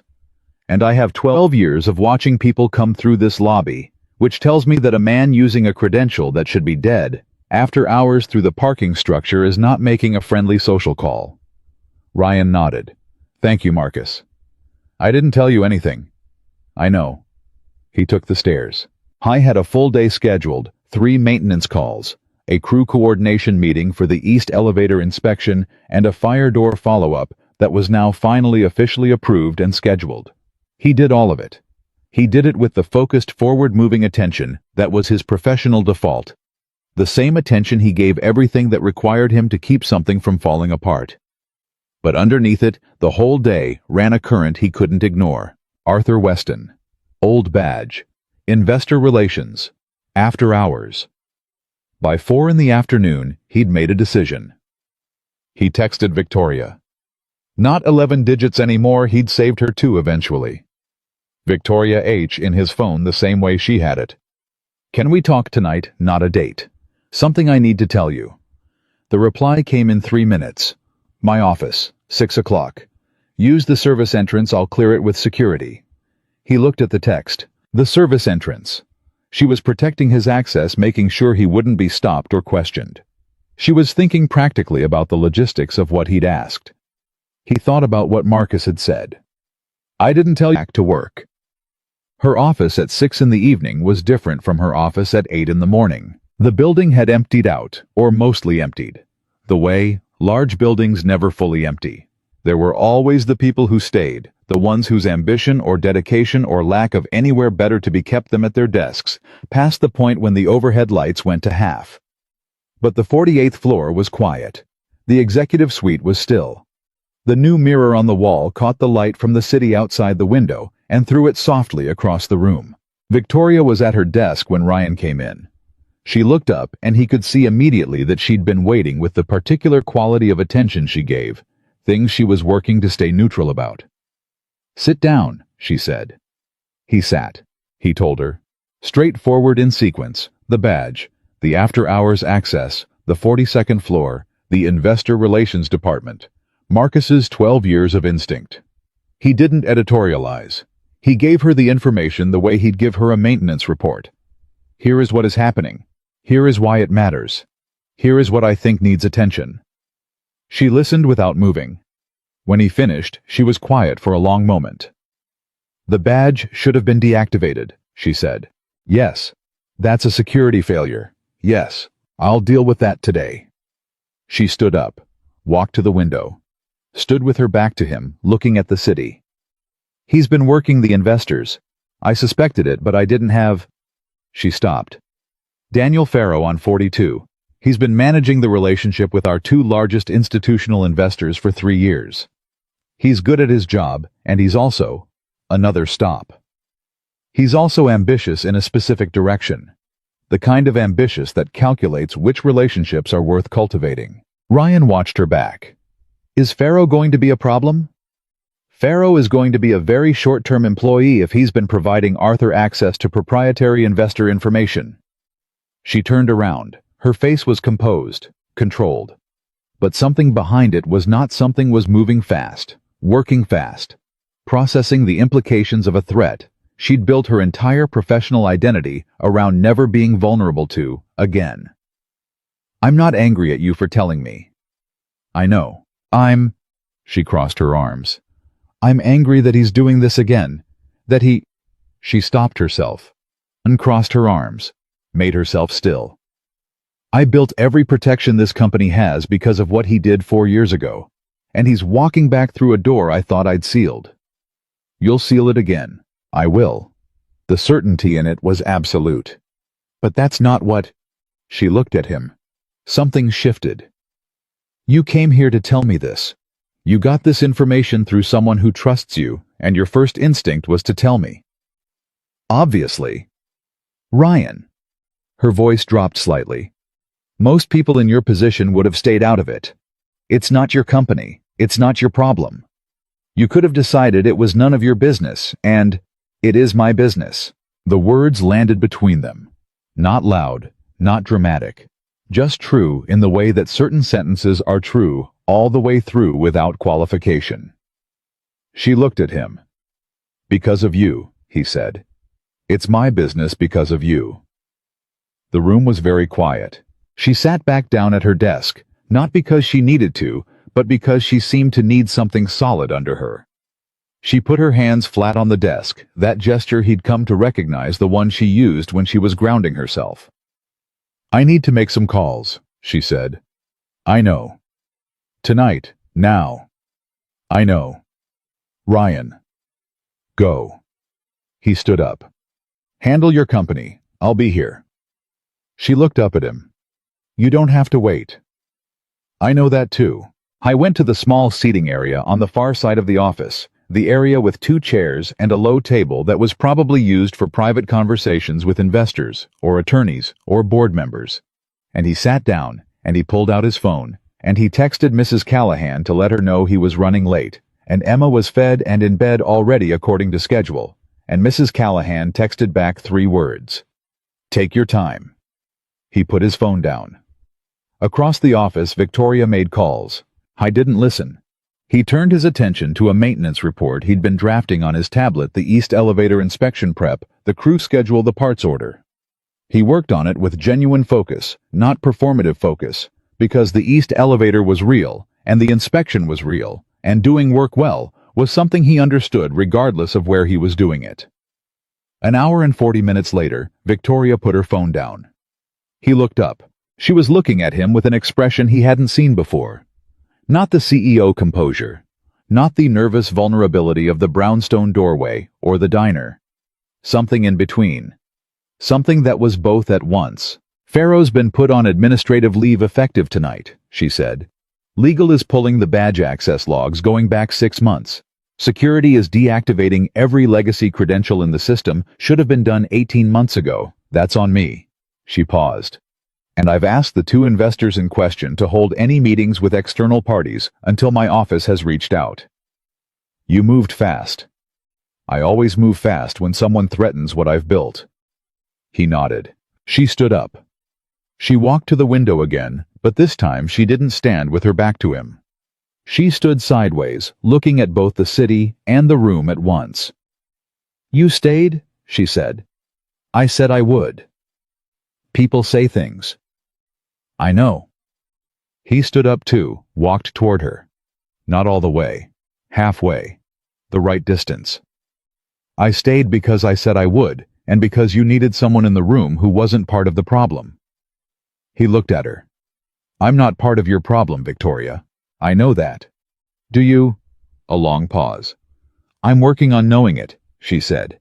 That's the most honest answer I have. He accepted it. Because it was honest, and honest was worth more than easy. Okay, he said. She looked at him with that look again. The calculating look, the one he used to misread as coldness, and now understood, was actually the look of someone who had been hurt badly enough that trust was something they had to build deliberately, one verified load-bearing piece at a time. I owe you dinner, she said. You don't owe me anything. I want to owe you dinner. Let me want to. A pause. There's a place on Hudson I like. It's real. It qualifies. He almost smiled. Does it have a Donna? It has a man named Sal, who will definitely have opinions about something. Good enough. They went to the place on Hudson the following Thursday. Sal did in fact have opinions about the state of the city's infrastructure, which led to a 15-minute conversation with Ryan that Victoria watched with an expression Ryan couldn't entirely read, but which had warmth in it. Genuine warmth, the kind that came from watching someone you were beginning to care about be exactly themselves. They sat in the back and ate pasta that Sal had been making the same way since 1992, and talked about things that had nothing to do with the building or the company or Arthur Weston. They talked about travel. Victoria had been everywhere and seen almost none of its cities experienced, from hotel rooms and conference centers and the backs of cars.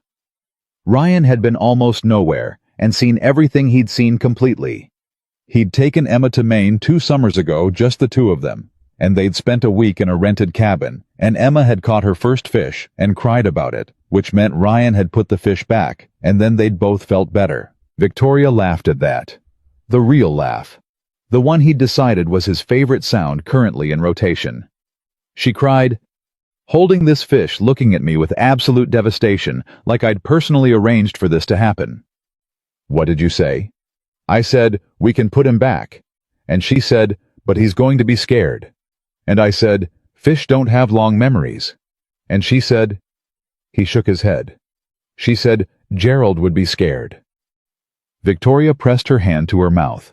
Gerald was on this fishing trip. Gerald goes everywhere. She was laughing in a way that she probably hadn't in a long time not managed. Not polished, just actual laughter at a fish and a 6-year-old and a stuffed elephant named Gerald. And Ryan sat across from her in Sal's restaurant and thought that this specific thing right here was what he'd been too careful to want for 4 years. The not managing of it. The not performing. Just 2 people in a booth laughing about a fish. Then her phone buzzed. She silenced it without looking. It buzzed again. She silenced it again.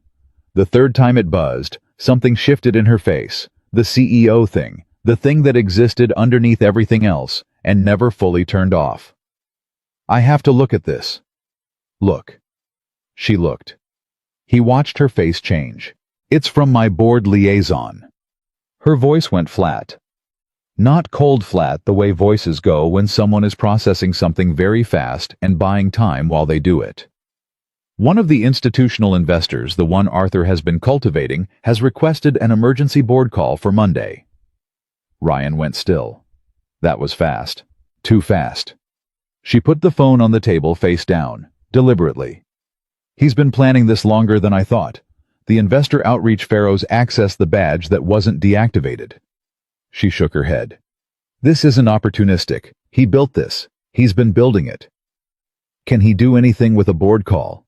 Depending on what he's promised the investors, what he's told them about the company's direction, about my leadership, he could create enough doubt to push for a governance review. She said it evenly, but he heard what was underneath it. A governance review isn't a removal, but it's the kind of thing that gives ambitious people inside the company permission to start asking questions they'd otherwise keep to themselves. Pharaoh. Pharaoh is one. There are others. She looked at him. I've spent 8 years building something. I know exactly where the seams are. So does he, Ryan said quietly. She held his gaze. So does he, she agreed. He reached across the table. Not to take her hand. He put his hand on the table close enough to be available, far enough to leave the choice to her. She looked at his hand. She put hers over it. Not romantic exactly, or not only romantic. It was the gesture of someone who had made a decision to trust the ground before they were certain it would hold, and was now putting their weight on it and waiting to see. Tell me what you need, he said. Right now. Right now. She thought about it. Finish dinner, she said. I need to finish dinner and not think about it for 30 more minutes, and then I need to go home and work. Okay, and I need you to not look at me like I'm about to break. I'm not looking at you like you're about to break. You're looking at me like you're ready to catch me. That's different. She looked at him across the table. Yes, she said quietly. It is. They finished dinner. Sal came by at the end and said unprompted that whatever Ryan was doing, he should keep doing it, because the woman he was with had been coming to his restaurant alone for 3 years, and tonight was the first time she'd looked like she remembered where she was. Victoria said, Sal, that is extremely personal. Sal said, I'm 73, I've earned extremely personal, and took their plates. Ryan paid the check. Victoria didn't fight him on it this time. Outside on Hudson Street, she put her coat on and stood on the sidewalk with the November cold doing what November cold did, and she looked at him. "I don't want to think about Monday," she said. "Then don't. Not tonight." "But I'm going to." "I know. I'm going to go home and sit in my kitchen and work through every possible scenario because that's what I do. That's how I'm built." She looked at him. "And it would—" She stopped. He waited. "It would be easier," she said carefully, "if I didn't feel like I was doing it alone." He understood what she was offering. Not an invitation, or not only an invitation. An admission. One of the hardest kinds, the kind that requires you to acknowledge that you have been alone for so long that the idea of not being alone feels both desperately wanted and genuinely frightening. "I'll come with you," he said. "I'll sit in your kitchen. I'll make coffee or stay out of the way, whichever is more useful." He looked at her. "Emma is with Mrs. Callahan until morning. I have nowhere I need to be." "You don't have to." "Victoria." He said it the way he'd said it in the car weeks ago, not to stop her, just to say it. "I want to." She looked at him for a long moment. Then she turned and walked to the corner where the car was waiting. He walked beside her. Sure. Her kitchen was warm, the way the brownstone was always warm when you came in from the cold, and she made coffee. She made it herself, not as a statement, just as a thing to do with her hands while she was thinking, and she put a mug in front of him and sat across from him at the kitchen table, with her laptop open and her phone to one side and a yellow legal pad that she covered in notes so fast he could barely follow the handwriting. He stayed out of the way. He drank his coffee and read the maintenance report on his tablet, and occasionally she would say something not to him. Exactly more into the room, the way you think out loud when you've stopped being self-conscious about someone else being present. And he would listen, and sometimes respond, and sometimes just acknowledge, and it worked. It worked in the specific practical way that two people sharing space works when neither of them is performing. At 11:40, she put the legal pad down. "I know what he's telling them," she said. Ryan looked up. "He's telling them I'm too focused on internal development, employee programs, infrastructure, social impact spending, and not aggressive enough on growth acquisition." She leaned back. "He's framing it as sentiment over strategy, warmth over scale." "Is he wrong about the programs?" "No. I built them intentionally." Her voice was steady. "The single parent support program, the infrastructure investment, the employee development fund.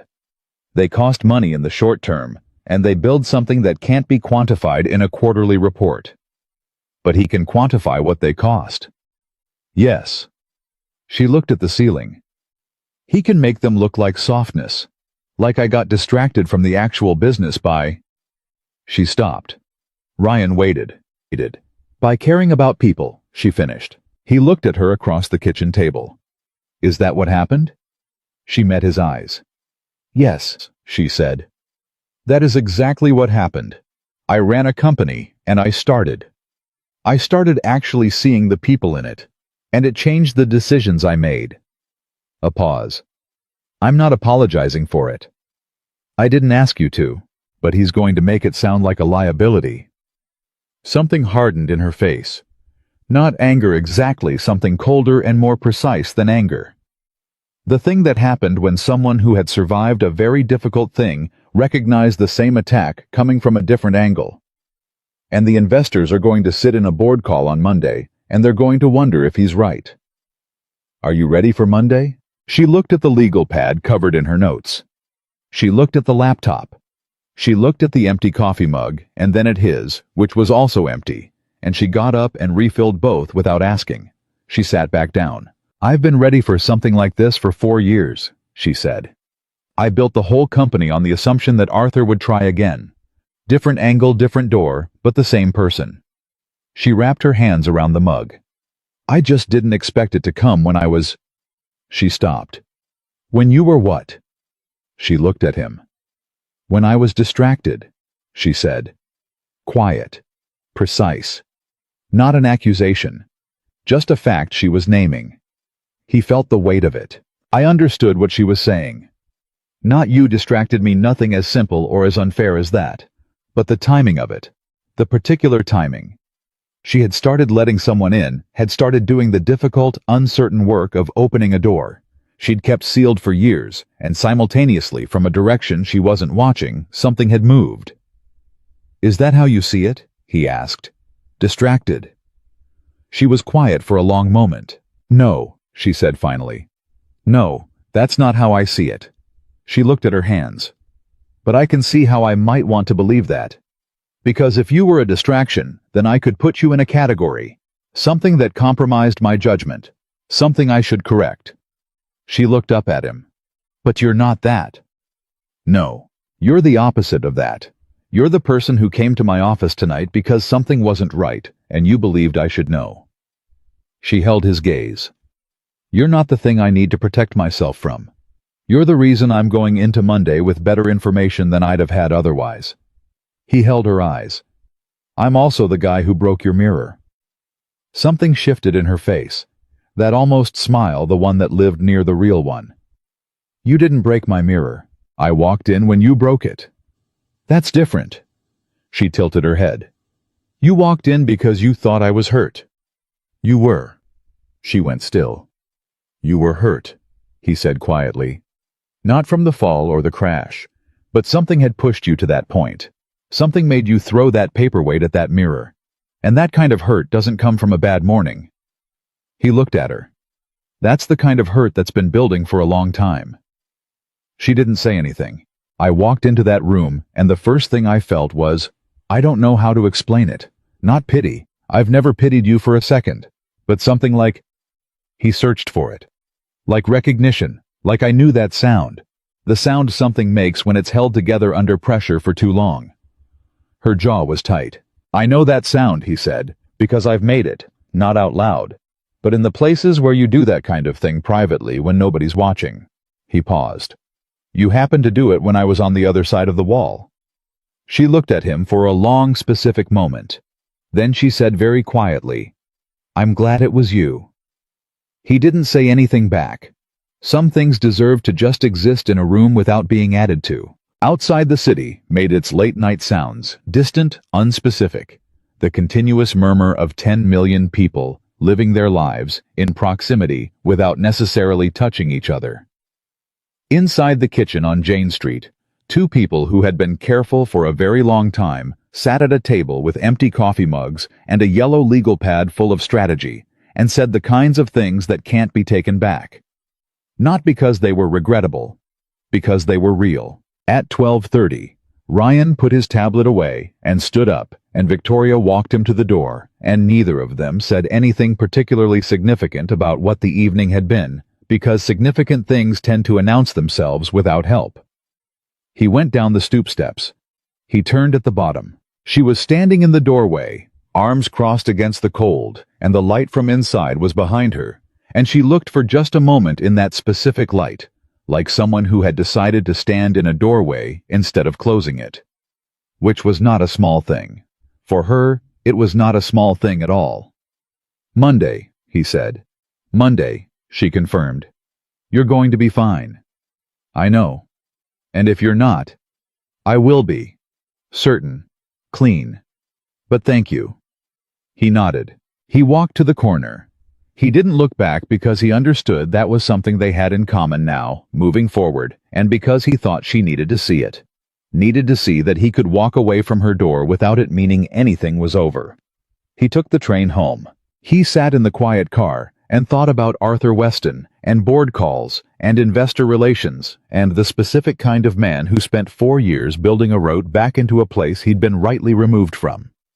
And then he thought about the kitchen on Jane Street and 2 empty coffee mugs and a woman who said, "I'm glad it was you," and meant it in a way that went all the way down. He thought about slow. He thought about 447. "I thought some things take exactly as long as they take, and the only real mistake is deciding they're not worth the time." He got off at his stop. He walked home. He checked on Emma, asleep Gerald on the pillow beside her, one small hand open like she was waiting to hold something, and he stood in her doorway for a moment. He thought about Monday. He thought about what was coming, He had been maintaining things his whole life, keeping systems running, catching problems before they became failures, finding the flaw in the structure before the structure gave way. He was very good at his job, and right now, his job, the one that mattered, the one that had nothing to do with buildings, was to stand close enough to be useful and far enough to let her fight. Because Victoria Harrington didn't need to be saved. She needed to know that someone would still be there when the fighting was done. He could do that. He was good at staying. Sunday was quiet. Ryan spent the morning with Emma Pancakes, the crispy kind extra butter Gerald in his seat with the salt shaker. They went to the park in the afternoon because Emma had decided Gerald needed fresh air, which was not a requirement Ryan felt positioned to argue with. He pushed her on the swings while she held Gerald against her chest so he wouldn't fall. And the sky was that particular November gray that looked heavy but hadn't committed to rain yet. And Ryan stood behind the swing set and pushed and thought about Monday. He thought about Victoria sitting at her kitchen table at midnight with a legal pad full of strategy and empty coffee mugs, and the particular stillness of someone who had been fighting alone for so long that stillness and fighting had become the same posture. He thought about Arthur Weston and a badge that shouldn't have worked, and an investor who'd requested an emergency board call, and the specific patient cruelty of a man who had spent 4 years finding a different door. Emma said, "Higher, Daddy." He pushed higher. "Daddy." "Yeah." "Is your friend okay?" He looked at the back of his daughter's head, the pigtails, the wind taking pieces of them sideways. "Why do you ask? You're doing your thinking face." "I have a thinking face. It looks like this." She made a face that was apparently his thinking face, slightly tightened gaze at the middle distance. It was accurate enough that he felt briefly exposed. "You do it when something's wrong with someone you care about." He kept pushing the swing. "She has a hard thing tomorrow," he said. "At work." "Is she going to be okay?" I thought about that. He thought about Victoria at 12:30 in the morning, standing in the doorway of the brownstone, with the light behind her. He thought about 8 years of building a company on the assumption that someone would try again, and building it anyway. "Yeah," he said. "She's going to be fine." Emma considered this. "Gerald says send good thoughts." "I'll pass that along. Tell her Gerald says the hard things don't last as long as the scary waiting." Ryan stopped pushing for a second. He looked at his daughter. "Where did you hear that?" Emma shrugged. "Gerald told me. When I was scared about the first day of first grade." He stood behind the swing set in the November gray and felt something move through him that was too complicated to name. Quickly love, certainly, but also awe, the specific awe you feel when the small person you made turns out to be wiser than you in directions you weren't expecting. "I'll tell her," he said. Monday he went to work at his regular time. He did his regular work. He coordinated the East Elevator inspection crew who were staging equipment in the sub-basement. He signed off on the fire door installation. The 8th report finally actually concretely resolved a new frame and a properly functioning latch that would not trigger false alarms or require further incident reports. And he stood in front of it for a moment after the crew left and felt the particular satisfaction of a thing that had been wrong for a long time finally being right. He did not go to the 48th floor. He did not text her. He had decided deliberately the night before that Monday belonged to her. The board call was at 2. She would be preparing all morning calls with her legal team, her board liaison, her most trusted senior staff. She would be building the argument she'd been building in her kitchen at midnight, sharpening it, pressure, testing it. She did not need him in that. She needed to know he was there when it was over. Those were different things, and he understood the difference. Marcus caught him at noon in the lobby. 48th floor's been sealed since 9, Marcus said low. Nobody in or out except her direct team and 2 people from legal. Security swept the floor at 8:45. She's thorough. Always. A pause. You okay? Ryan looked at him. Why does everyone keep asking me that? Because you look like a man watching something he cares about happen from a distance and pretending he doesn't mind the distance. Ryan looked at the lobby, the marble, the brass elevator banks, the art that cost more than he made in 5 years. The building he'd been maintaining for 2 years, every flaw memorized, every system understood. I minded a little, he admitted. Marcus nodded. That's honest. It's her fight. Doesn't mean you can't mind. Ryan picked up his work bag. East elevator crew needs supervision. Mitchell. He stopped.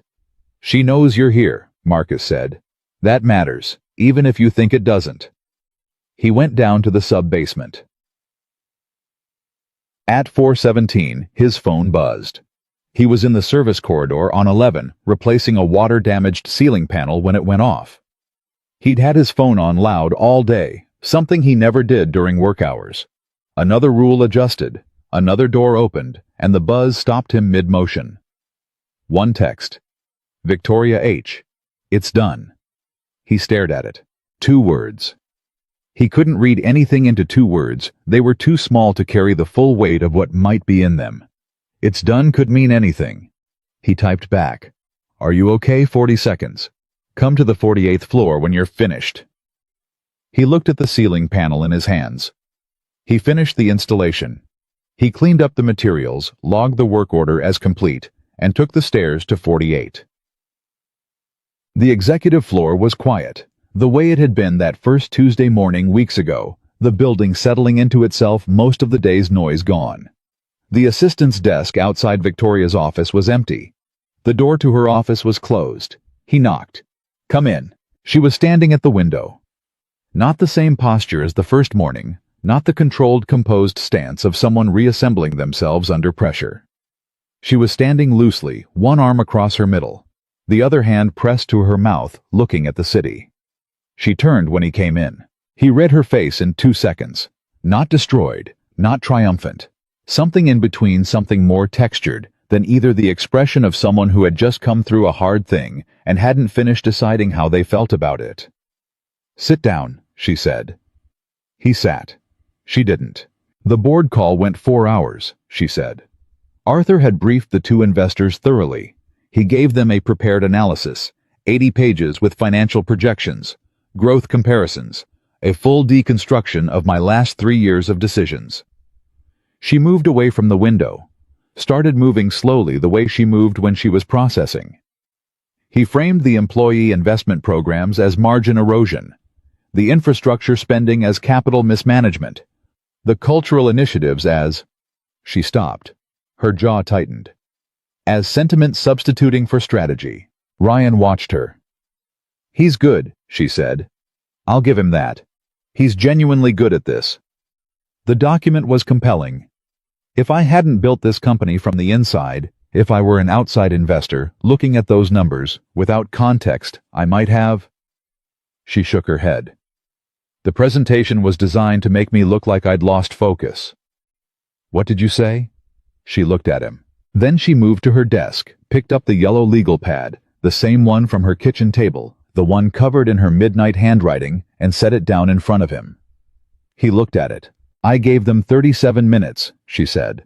I didn't apologize for a single line item. I took every program he'd called margin erosion, and I showed them the retention numbers.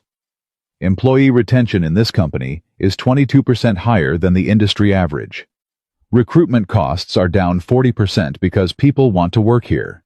The Single Parent Support Program reduced absenteeism by 18% in the departments where it was implemented. She was standing straight, arms at her sides.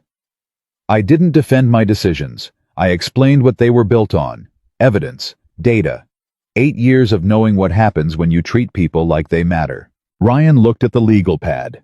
The numbers, the notes, the arrows connecting arguments, all of it built at midnight at a kitchen table, coffee mugs empty, while he sat across from her with a maintenance report. The board voted, she said. 7-2 in favor of continuing current leadership direction. The 2 institutional investors abstained rather than voted against, which means Arthur didn't have what he promised them. And Arthur, something moved through her face, clean and cold and final. His former consultancy arrangement with this company included a non-interference clause that runs for 5 years. He violated it by using proprietary investor relationships for personal leverage. Legal sent him notice this afternoon. She paused. He won't be back. You're sure? I'm sure. Absolute. I built the clause to be airtight 4 years ago because I knew this was possible. I knew him well enough to know the door I'd have to close. She looked at her desk. I just didn't know how long it would take him to try it.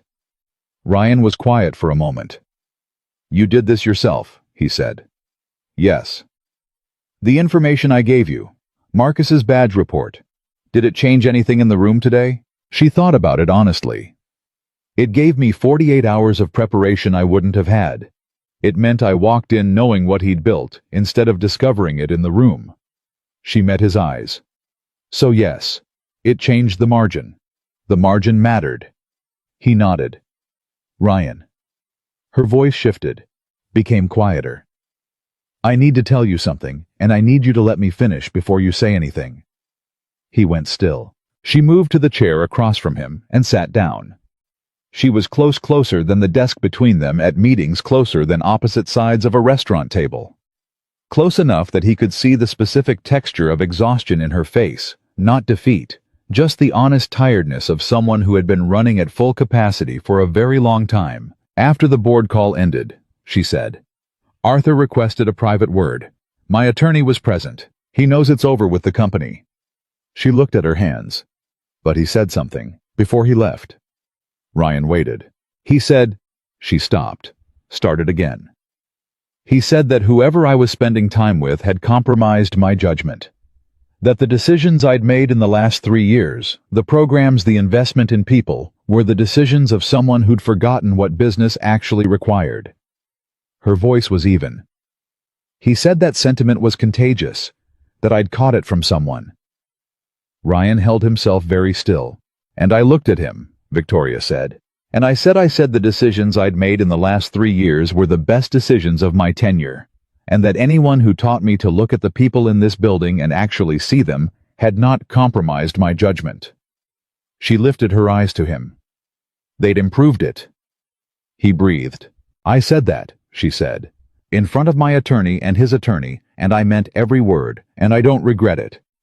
A pause. But I need you to understand that I said it, that I put it in a room on the record, because when something is true, I don't... She stopped. I don't know how to leave true things unspoken. He looked at her. Victoria. I know this is... Victoria. He leaned forward. I'm glad you said it. She searched his face. You're not... I'm glad. He tried to use something real to make you doubt yourself. And you stood in a room and said it was real and it was right, and you didn't let him have it. He looked at her steadily. That's not compromise. That's the opposite. Her shoulders dropped, not much, just a degree, the degree that means something. I was afraid you'd think, I know what I am to you, he said. I'm not afraid of someone naming it incorrectly. She looked at him for a long time. Then she put her face in her hands. Not crying. He could tell it wasn't crying. It was the gesture of someone who had been holding their face in a specific configuration for 7 hours and needed 30 seconds to stop. He waited. She lifted her head. Her eyes were dry. Her jaw was set. I'm exhausted, she said. I know.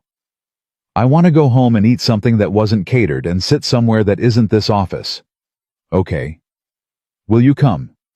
He looked at her. Not will you take me to dinner, or do you want to come over?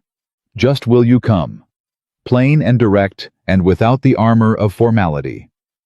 Yeah, he said. I'll come. They stopped at a grocery store on the way to Jane Street, which was not something Ryan had expected, and which turned out to be the most normal thing they'd done yet. Victoria moved through the store with a cart and a focused pragmatism that was somehow both very CEO and very human, and she put things in the cart with the decisiveness of someone who had been making decisions all day and was deeply comfortable making at least these ones. She put pasta in the cart. Real pasta, the kind in a box. Canned tomatoes. Garlic. Bread. Ryan put coffee in the cart. She looked at it, then at him. You think we'll need that? You always need coffee. She put it in the cart. At the register she paid before he could, and he let her, because it was her grocery store, and her cart, and her kitchen they were going to, and there was a version of fair that had nothing to do with who had more money. In her kitchen, she cooked. He sat at the kitchen table and watched her move around her own kitchen with the particular ease of someone who cooked. Not often, but when she did cooked, the way she did everything with complete attention and no wasted motion. She talked while she cooked, not at him, just out loud, processing the day in fragments. Things the board members had said, the specific wording of Arthur's prepared analysis, the moment when she'd realized the investors were wavering and had shifted her approach to data rather than argument. He listened.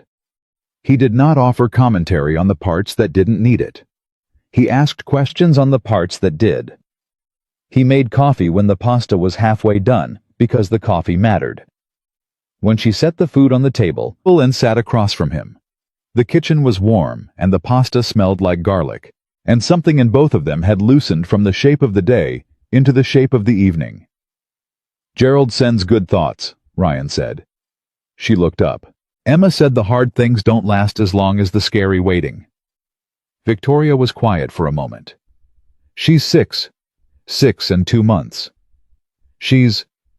Victoria shook her head. "She's extraordinary." "I know. The drawing, the one in your kitchen." She wrapped pasta around her fork. 3 people. "Yeah. When did she draw it?" "Couple months before I walked into your office." He looked at his plate. "She draws things she thinks should exist, then tapes them to the cabinet so they have somewhere to be while she waits." Victoria was quiet. "Ryan." She set her fork down. "I want to meet her." He looked up. "Not tonight," she said quickly. I'm not asking to insert myself into her life without thought. She met his eyes. "I've been thinking about it for a while. About what it means that she matters this much to you. About what it means that you've let me this far in without—" She stopped. "I want to know her. If that's something you'd allow." He looked at Victoria Harrington across a kitchen table with a pot still warm on the stove and coffee cooling in mugs, and the remains of a Monday that had started with a board call and ended here in this kitchen, 2 people eating pasta, like it was the most natural thing. "She's going to ask Gerald's opinion," he said. "I'd expect nothing less. And Gerald is unpredictable. I'll take my chances." He picked up his fork. "Saturday," he said. "The spaghetti place. Emma calls it the spaghetti place. You've been there." "I've been there." "You're not allowed to tell her it's called something else." "I wouldn't dream of it." Something settled between them, not resolved, not finished, not tied up with a clean ending. Just settled. The way things settle when they stop being uncertain and start being real. He looked at her across the table. She looked at him. She was tired and composed, and the armor was largely off, and her hair was down, and she'd cooked pasta on a Monday night after a 7-hour board call, and asked to meet his daughter. He thought about 447. He thought about the crayon drawing. He thought about a door and a shattered mirror, and a woman who asked for something real, and meant it so completely that it had reorganized the last 2 months of his life. "Can I ask you something?" he said. "Ask. That morning, in your office." He held her eyes. "What made you throw it?" She was quiet for a moment. "I'd gotten an email," she said. "At 7 in the morning, from Arthur. The first contact in 4 years." She looked at the table. "He said he'd been thinking about the company, about its direction. He said he missed being part of something meaningful." A pause. "He said he missed me." Ryan watched her face. "And I stood at my desk and I read it 3 times, she said. "And I felt something I hated feeling. Not warmth, not temptation, just—" She looked up. "Fatigue. The exhaustion of knowing that someone who hurt you badly can still reach you. That the scar is still, that it can still be pressed." Her voice was steady, but the truth in it was not.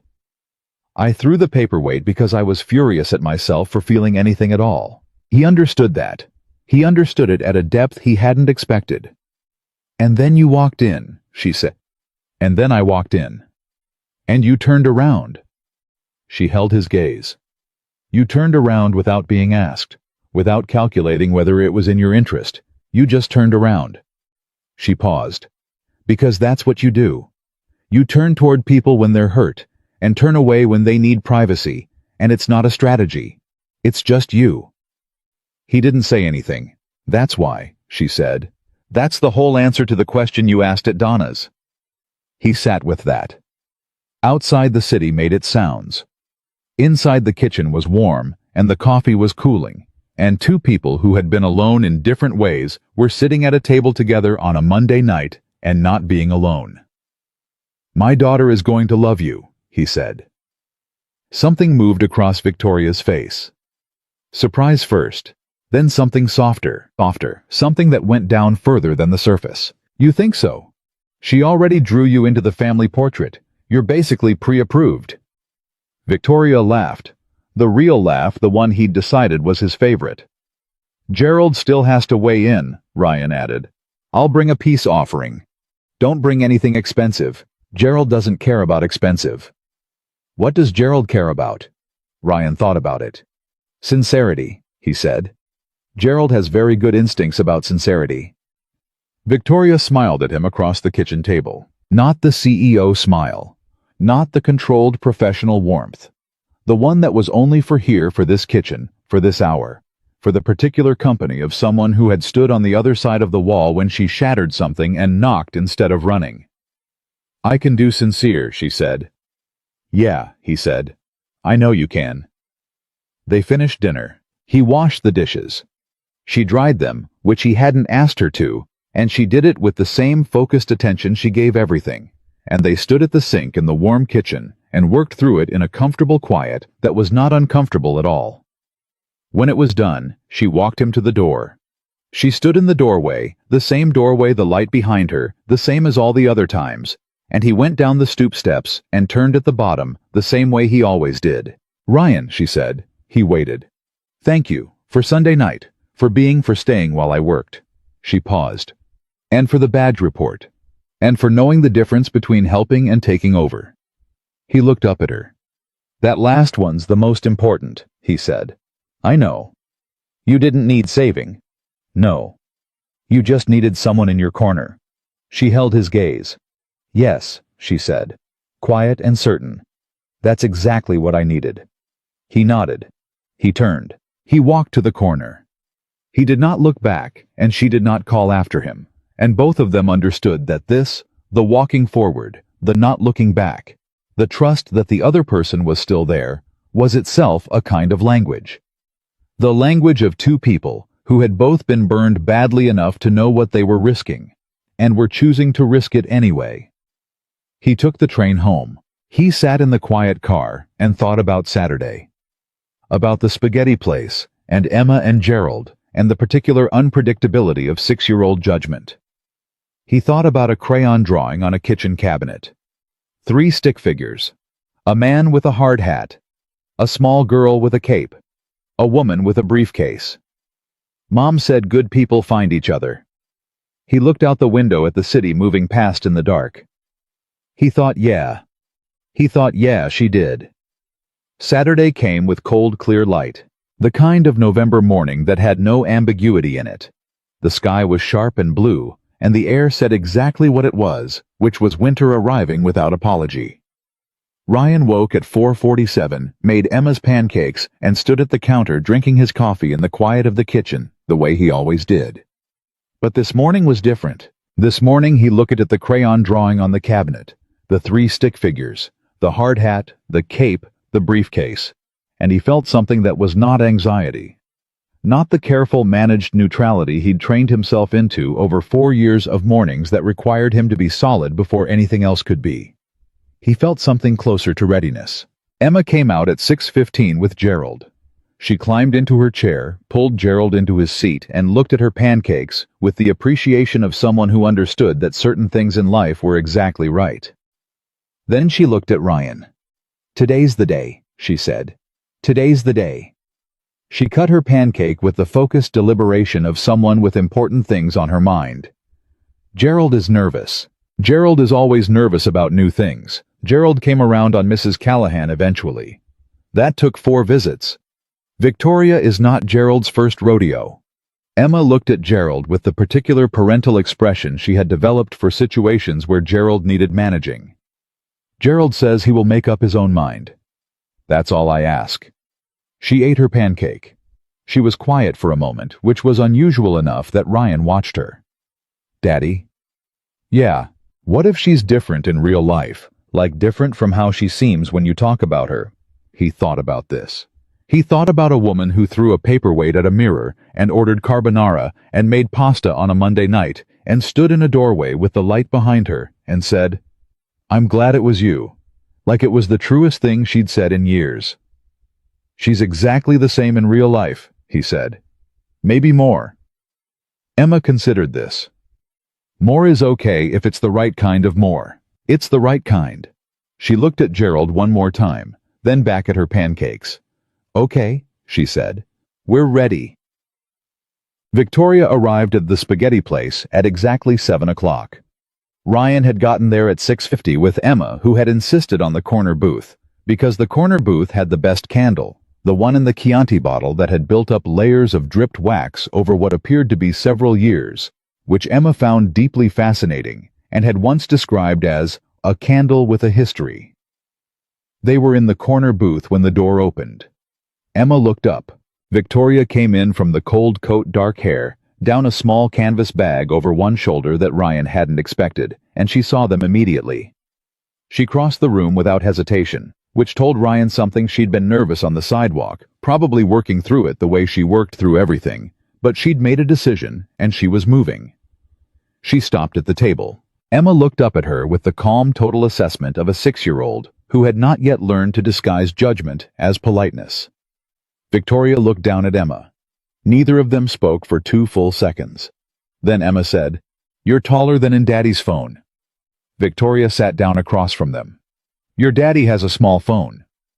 Emma looked at Ryan. "That's true, it's pretty small. I don't need a big phone." "Gerald has opinions about that too," Emma said, and set Gerald on the table between herself and Victoria with the gravity of someone making a formal introduction. "This is Gerald." Victoria looked at Gerald. She looked at him with complete seriousness, the same attention she'd give a board presentation or a contract negotiation. She did not smile in the indulgent, dismissive way of adults who are performing interest in a child's thing. She actually looked at Gerald. "He's been with you a long time," she said. Emma's eyes widened slightly. "How did you know?" "His ear." She nodded at the left ear, the one Emma dragged Gerald by, the one that was worn smooth and slightly darker than the other.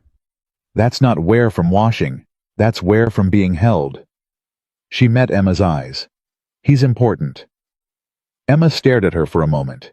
Then she picked up Gerald and held him against her chest and looked at Ryan with an expression that said very clearly, without words, "Okay." Ryan picked up his menu. Carlo came over, looked at the table, looked at Victoria, looked at Ryan, and said nothing whatsoever, which was the highest form of approval Carlo offered. Dinner lasted 2 hours. Not because the food was slow, Carlo was efficient, whatever else he was, but because Emma had questions, and Emma's questions were not the polite surface questions that adults asked each other. They were the direct, specific, occasionally alarming questions of a 6-year-old who had decided something mattered and wanted to understand it completely. She asked Victoria what her job was, and Victoria said she ran a company, and Emma said what kind, and Victoria said, a big one that worked with a lot of businesses, and Emma said, was it bigger than the school? And Victoria said yes, and Emma said, was it bigger than the whole block? And Victoria said, quite a bit bigger, and Emma absorbed this, and then said, do you have a boss? In a sense. I answer to a board of directors. What's that? A group of people I have to convince when I want to do something big. Emma thought about this. Like when I have to convince Daddy to let me stay up late. Very similar, yes. Emma looked at Ryan. See, everyone has to do it. He kept his face straight. Emma asked Victoria if she had any pets. Victoria said she didn't. Emma said why not, and Victoria said her schedule made it difficult. Emma said Gerald didn't need a schedule, he just needed love and to be included, and Victoria said that was good to know. Emma asked if Victoria was scared of anything. The table got slightly quieter. Victoria looked at Emma, and she didn't hedge, and she didn't redirect, and she didn't give the answer.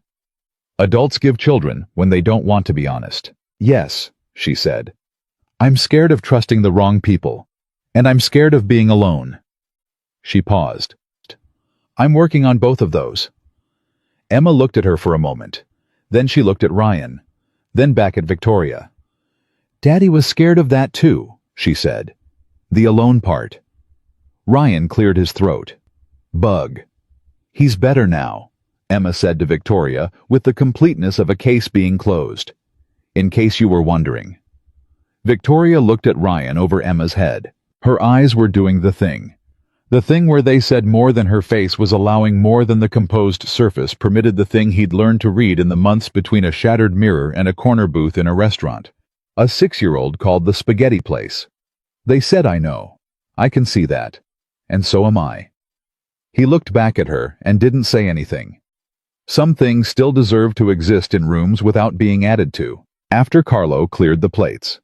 Emma remembered the canvas bag. She'd been watching it since Victoria sat down. Ryan had seen her watching it, cataloging it, deciding whether to ask. What's in the bag? Victoria reached into it and put a book on the table. Not a child's board book, a real book, hardcover illustrated thick. The cover showed a small figure in a yellow raincoat, standing in front of an enormous library, with doors as tall as a building. The title read, The Girl Who Kept All the Words. Emma looked at it. She touched the cover carefully, the way she touched things she sensed were significant. I read it when I was 7, Victoria said. My mother gave it to me.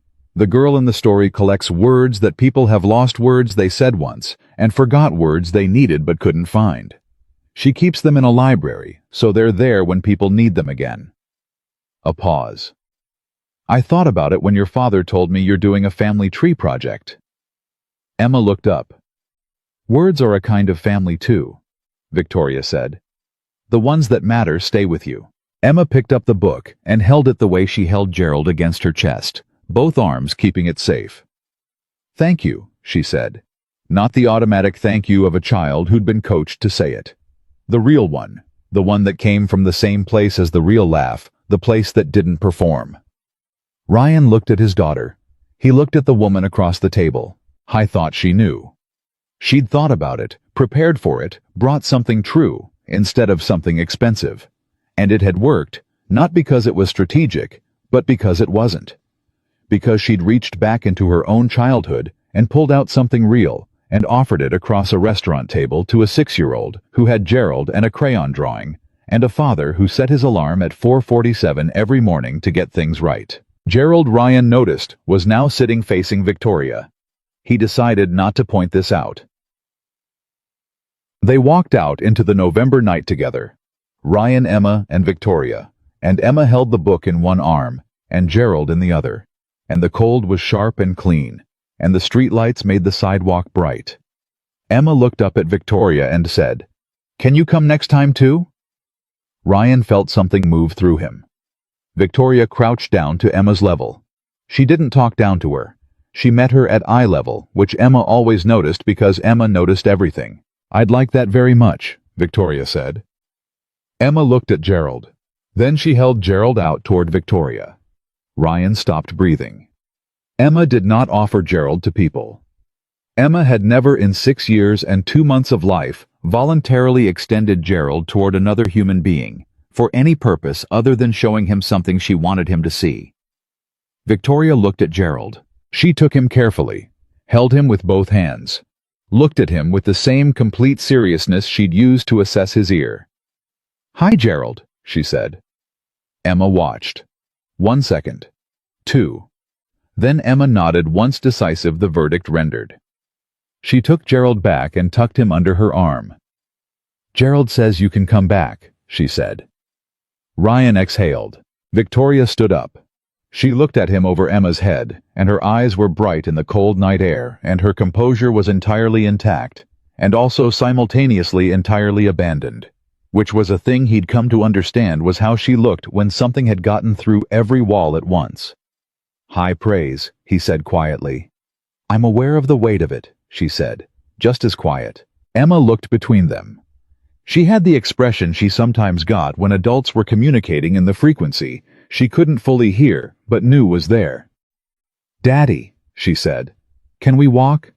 It's cold, Bug. I want to walk anyway. So they walked.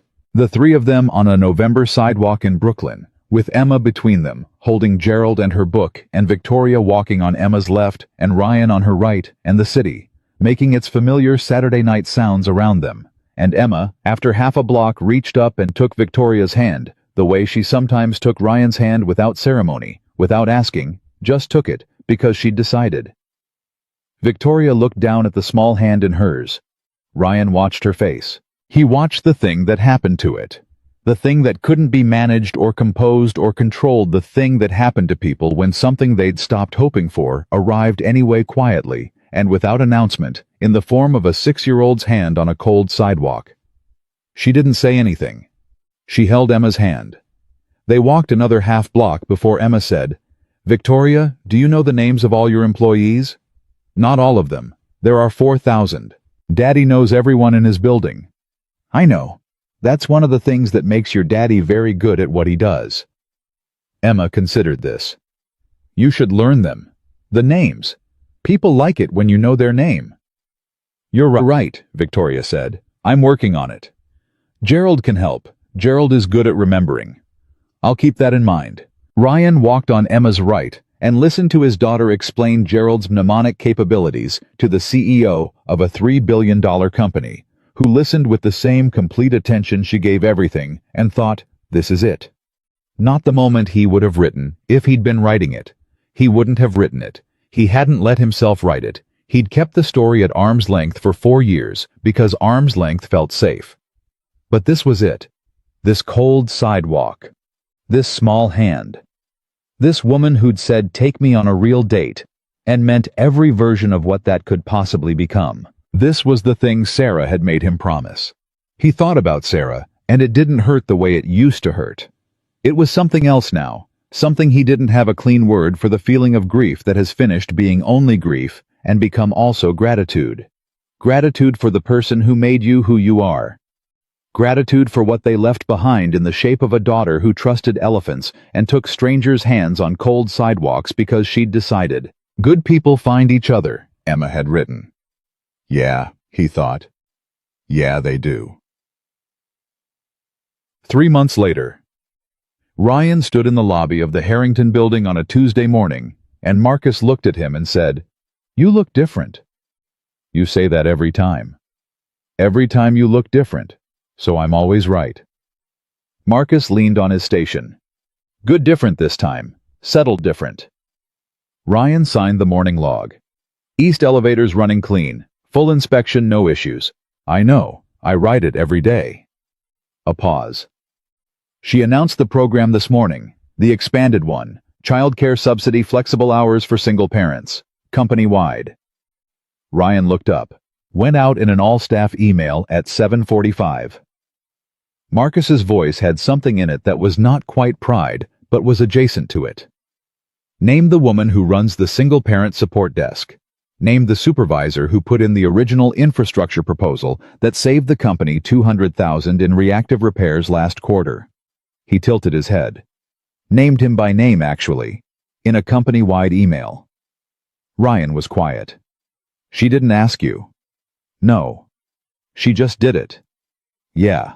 Marcus smiled the knowing smile, the 11 years of lobby smile. You going to be all right with that? Ryan thought about being named in a company-wide email by the CEO. He thought about the way it would land with the executives who'd whispered about the maintenance supervisor. He thought about whether it felt like exposure, like being used, like losing the invisible safety of being overlooked. It didn't feel like any of those things. It felt like being seen by someone who saw clearly. I'm all right with it, he said. He took the stairs. That evening, Victoria was in the kitchen on Jane Street when he arrived.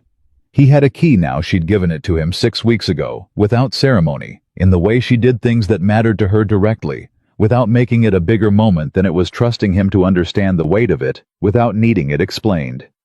He let himself in. She was at the stove. She heard the door. Emma. Mrs. Callahan has her until 8. He came into the kitchen. You sent a company-wide email. She stirred whatever was on the stove without turning around. I did. You named me. You deserve to be named. Victoria. Ryan. She turned around.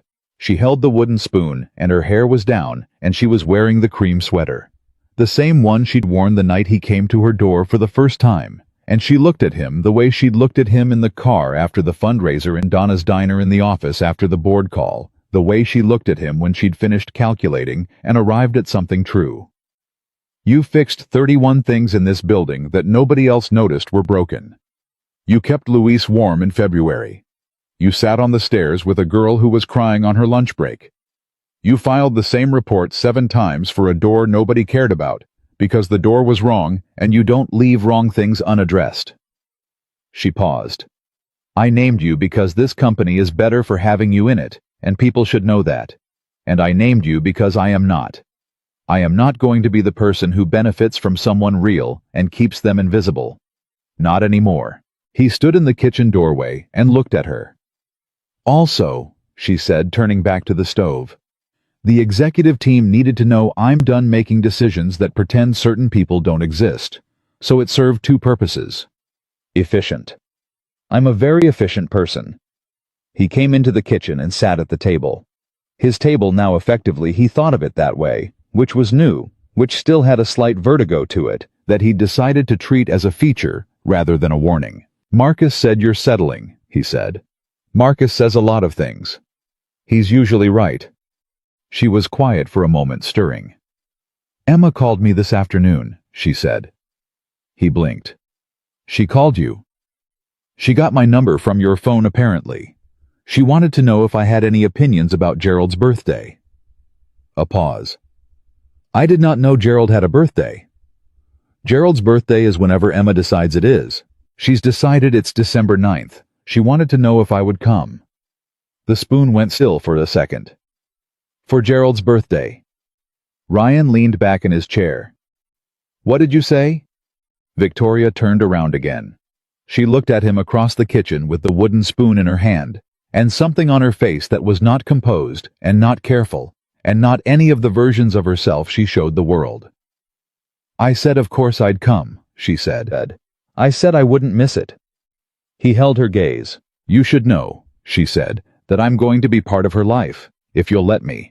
Not as a replacement. She has a mother she carries with her, and I would never, but as someone who is here. Consistently. The way I do everything I decide matters. She took a breath. I'm telling you this directly because I don't do anything halfway, and I think you should know what you're choosing if you're choosing this. He stood up. He crossed the kitchen. He took the wooden spoon out of her hand and set it on the spoon rest and stood in front of her close enough that there was nothing negotiated about the distance. I know what I'm choosing, he said. She looked up at him.